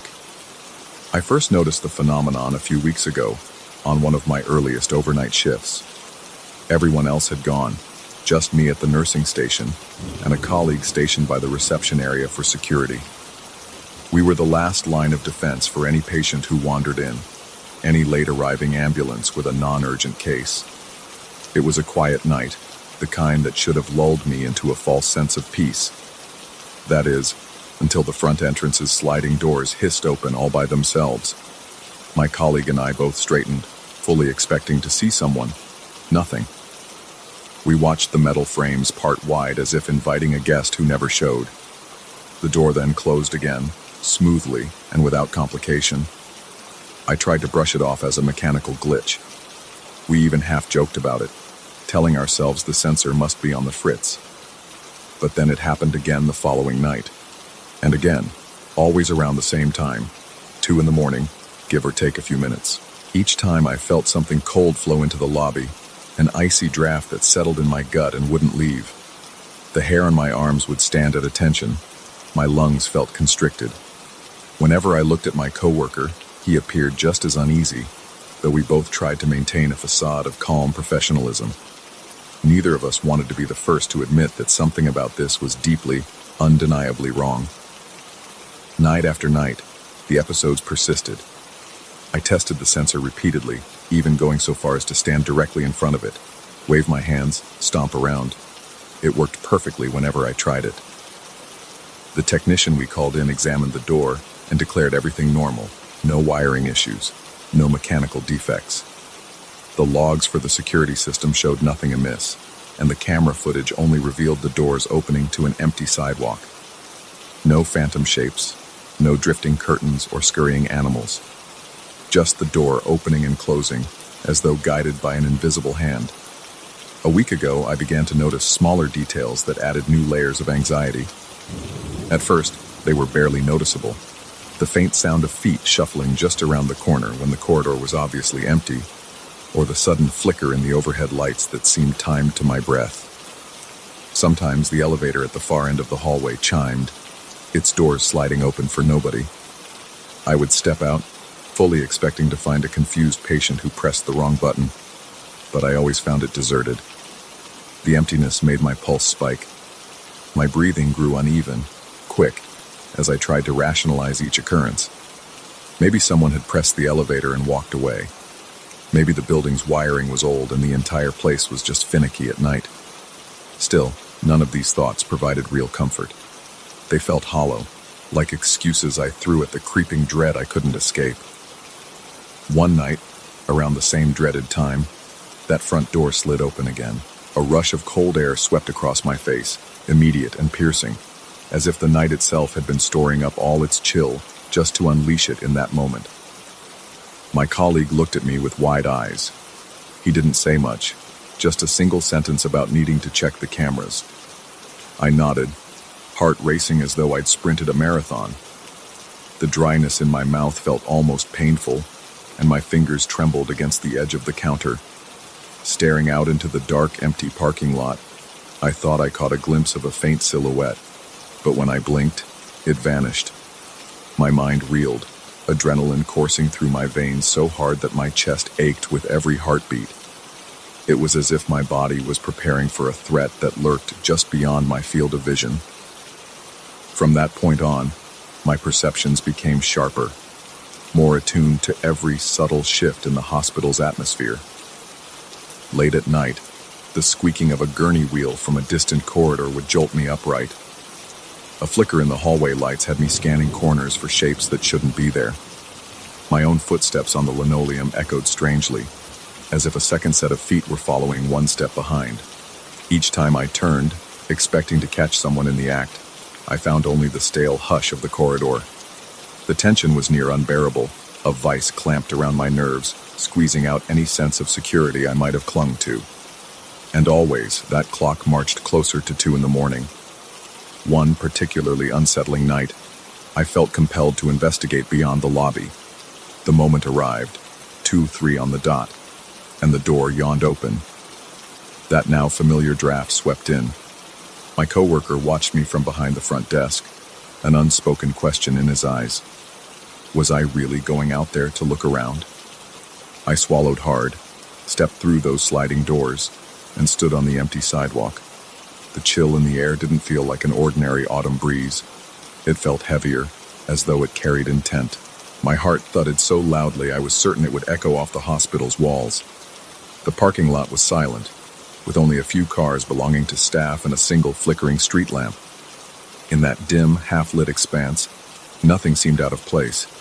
No movement, no suspicious presence. But the static crackle of my nerves told me I was missing something just out of sight. After a few tense minutes, I retreated inside, feeling no less unnerved. When I returned to my station, I realized the lobby felt colder than outside. The air conditioning was never set that low overnight, and yet a shiver coursed through me the moment I stepped in. The door closed behind me with a soft whoosh, sealing me inside the hospital's hush once again. Back at the desk, my coworker mentioned, quietly, looking deeply unsettled, that one of the overhead lights had begun flickering the moment I left, and then stopped the instant I walked back in. That revelation made my stomach flip. It felt like something was toying with us, orchestrating these small terrors to pull us deeper into a fear we couldn't fully articulate. As the nights wore on, my sleep suffered. During the day, I'd drift off for a few restless hours, only to jolt awake from half-remembered nightmares. In those dreams, the hospital corridors stretched into impossible distances, doors opening and closing of their own accord. I'd wander those endless halls, searching for something I couldn't name. Sometimes, I heard my name whispered from behind locked rooms, but whenever I peered through the narrow glass windows, only emptiness stared back. Waking up in a cold sweat, I questioned my own sanity. Had I always been this prone to suggestion, or was there genuinely a presence manifesting at the hospital, feeding on my growing paranoia? Part of me wanted to request a shift change, to flee from the hours that seemed to warp reality, but my sense of duty, and maybe my pride, kept me returning night after night. I told myself I was needed there. If something truly was happening, I wanted to be the one who uncovered it. That sense of purpose warred with the dread that made my fingertips shake whenever I keyed in my passcode to enter the staff areas.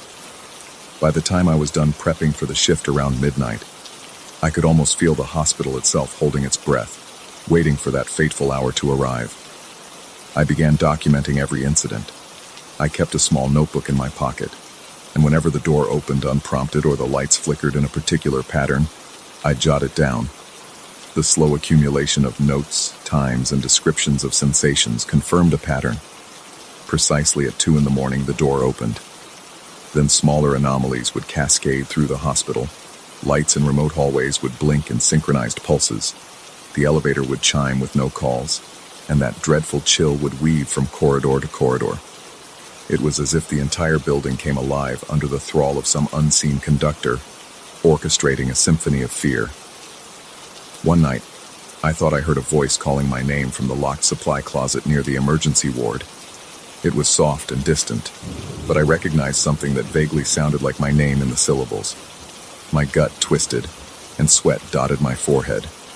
The dryness in my mouth turned to an acrid taste of panic. Tentatively, I approached the door, hands shaking so badly I had trouble gripping my keycard. I pressed it to the reader, fully prepared to confront something unimaginable. When the lock beeped and I turned the handle, I found only shelves packed with bandages and sterile gloves. Nothing moved or made the slightest sound. Yet I couldn't rid myself of the sensation that I had been beckoned there on purpose, that the invitation was part of a larger design to wear me down, erode my confidence. As if that weren't enough, the camera footage for that night showed me standing there, frozen in front of the supply closet for almost 2 full minutes. I didn't recall being in such a trance, but apparently I'd stood motionless for quite some time before opening the door. My colleague told me, through hushed words, that he tried calling out to me from down the hall, but I hadn't responded. That discovery made my skin crawl. It was as though a piece of time had been taken from me, or I had been momentarily stuck in some limbo. My rational mind wrestled with the possibility of a brief dissociative state. But how could I explain the voice that drew me there? The final straw came on a particularly quiet weeknight. An absence of any major trauma cases meant the ER was nearly deserted, and the wards had only a handful of inpatients. The entire hospital felt deserted in a way that magnified every small sound into something monstrous. Of course, 2 a.m. arrived like clockwork, and the front doors opened. I stood at the desk, bracing for the chill that would inevitably slither across the floor. It came more intense than usual, a cold that bordered on freezing. Then the lights in the lobby began to flicker in a steady pulse, like a heartbeat. My own pulse quickened, matching that unnatural rhythm. My breath came in ragged bursts, chest constricting as though the air itself had turned sour. This time I saw something, or thought I did, just beyond the threshold of the sliding doors. A shape not entirely visible, like a distortion in the air, almost a ripple in reality itself. My vision blurred, sweat beaded down my temple, and I could barely swallow. Though I wanted to look away, some morbid fascination kept my eyes glued to that shifting spot. My heart hammered so violently, I could hear my pulse roaring in my ears. Then, just as quickly as it appeared, it was gone. The door slid shut with a quiet hiss, leaving me reeling and disoriented. I couldn't ignore this anymore. I left my post and walked deliberately toward those doors, each step feeling heavier than the last. My coworker stood back, anxious, but not stopping me. As I reached the entrance, the door remained closed. Yet the night outside seemed unnaturally dark, as if the parking lot lights had dimmed under the weight of something unseen. My stomach knotted. My eyes strained to discern any shape moving out there. All I perceived was a subtle flicker under the lone street lamp. It was enough to send my mind spiraling. I forced myself to step back, returning to the relative safety of the lobby's fluorescent glow. In that moment, I understood that I was dealing with forces I might never fully understand, something that defied the logic and science we cling to so fervently in a hospital environment. No mechanical fix or sensor replacement would fix this issue. Whatever this was, it had become an undeniable presence that inhabited the hospital at the witching hour, testing the limits of my courage and sanity. I decided I had to confront it in my own way, acknowledge it, challenge it, and then refuse to submit to the terror it brought each night. So the next time the doors slid open on their own, I simply stood there, letting the cold air wash over me without budging. My heart raced, sweat dampened my uniform, but I stood firm. I forced myself to inhale slowly, telling whatever lurked beyond those doors that I would not run. The door stayed open for far longer than it usually did, as if taunting me, waiting for me to crack. My limbs shook, but I remained rooted to the spot, refusing to let the fear devour me. After what felt like an eternity, the doors closed. The sense of an eerie presence receded, though it did not vanish entirely. My coworker and I exchanged a glance that said everything we needed without words. We had survived another night, but the hospital felt forever changed. In the night since, the phenomenon has lessened somewhat. The door still opens at 2 a.m, but the blast of cold air seems less intense, less hateful. I still feel watched, but now it feels more like an echo than a personal threat. I haven't seen the distorted shape again. Maybe it realized I wasn't going to break, or perhaps it's lying in wait for a moment of weakness. I can't pretend to know. What I do know is that I've made my peace with the reality that some things in this hospital cannot be explained away by mechanical glitches or rational theories. I've chosen to continue working the night shift, even though each midnight approach leaves a residue of unease coiling in my gut. There's power in standing my ground, in refusing to yield to whatever presence roams these halls. Sometimes I still feel it, a brush of cold at my shoulder, or a flicker in the corner of my eye that makes my skin prickle. But I stand taller now, breathing through the moment until the fear subsides.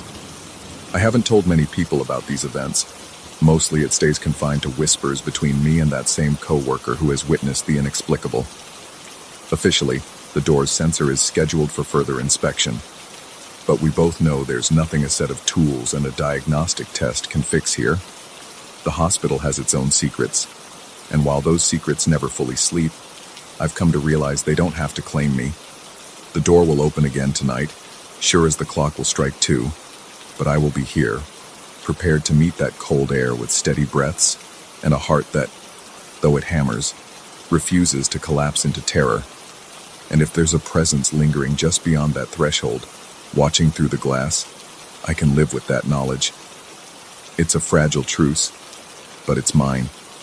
The chill in the corridors, the whispers in the supply closet, the flickering lights in the empty hall, they remind me of a reality stretched thin, where perhaps my perception and the hospital's hidden truths intersect.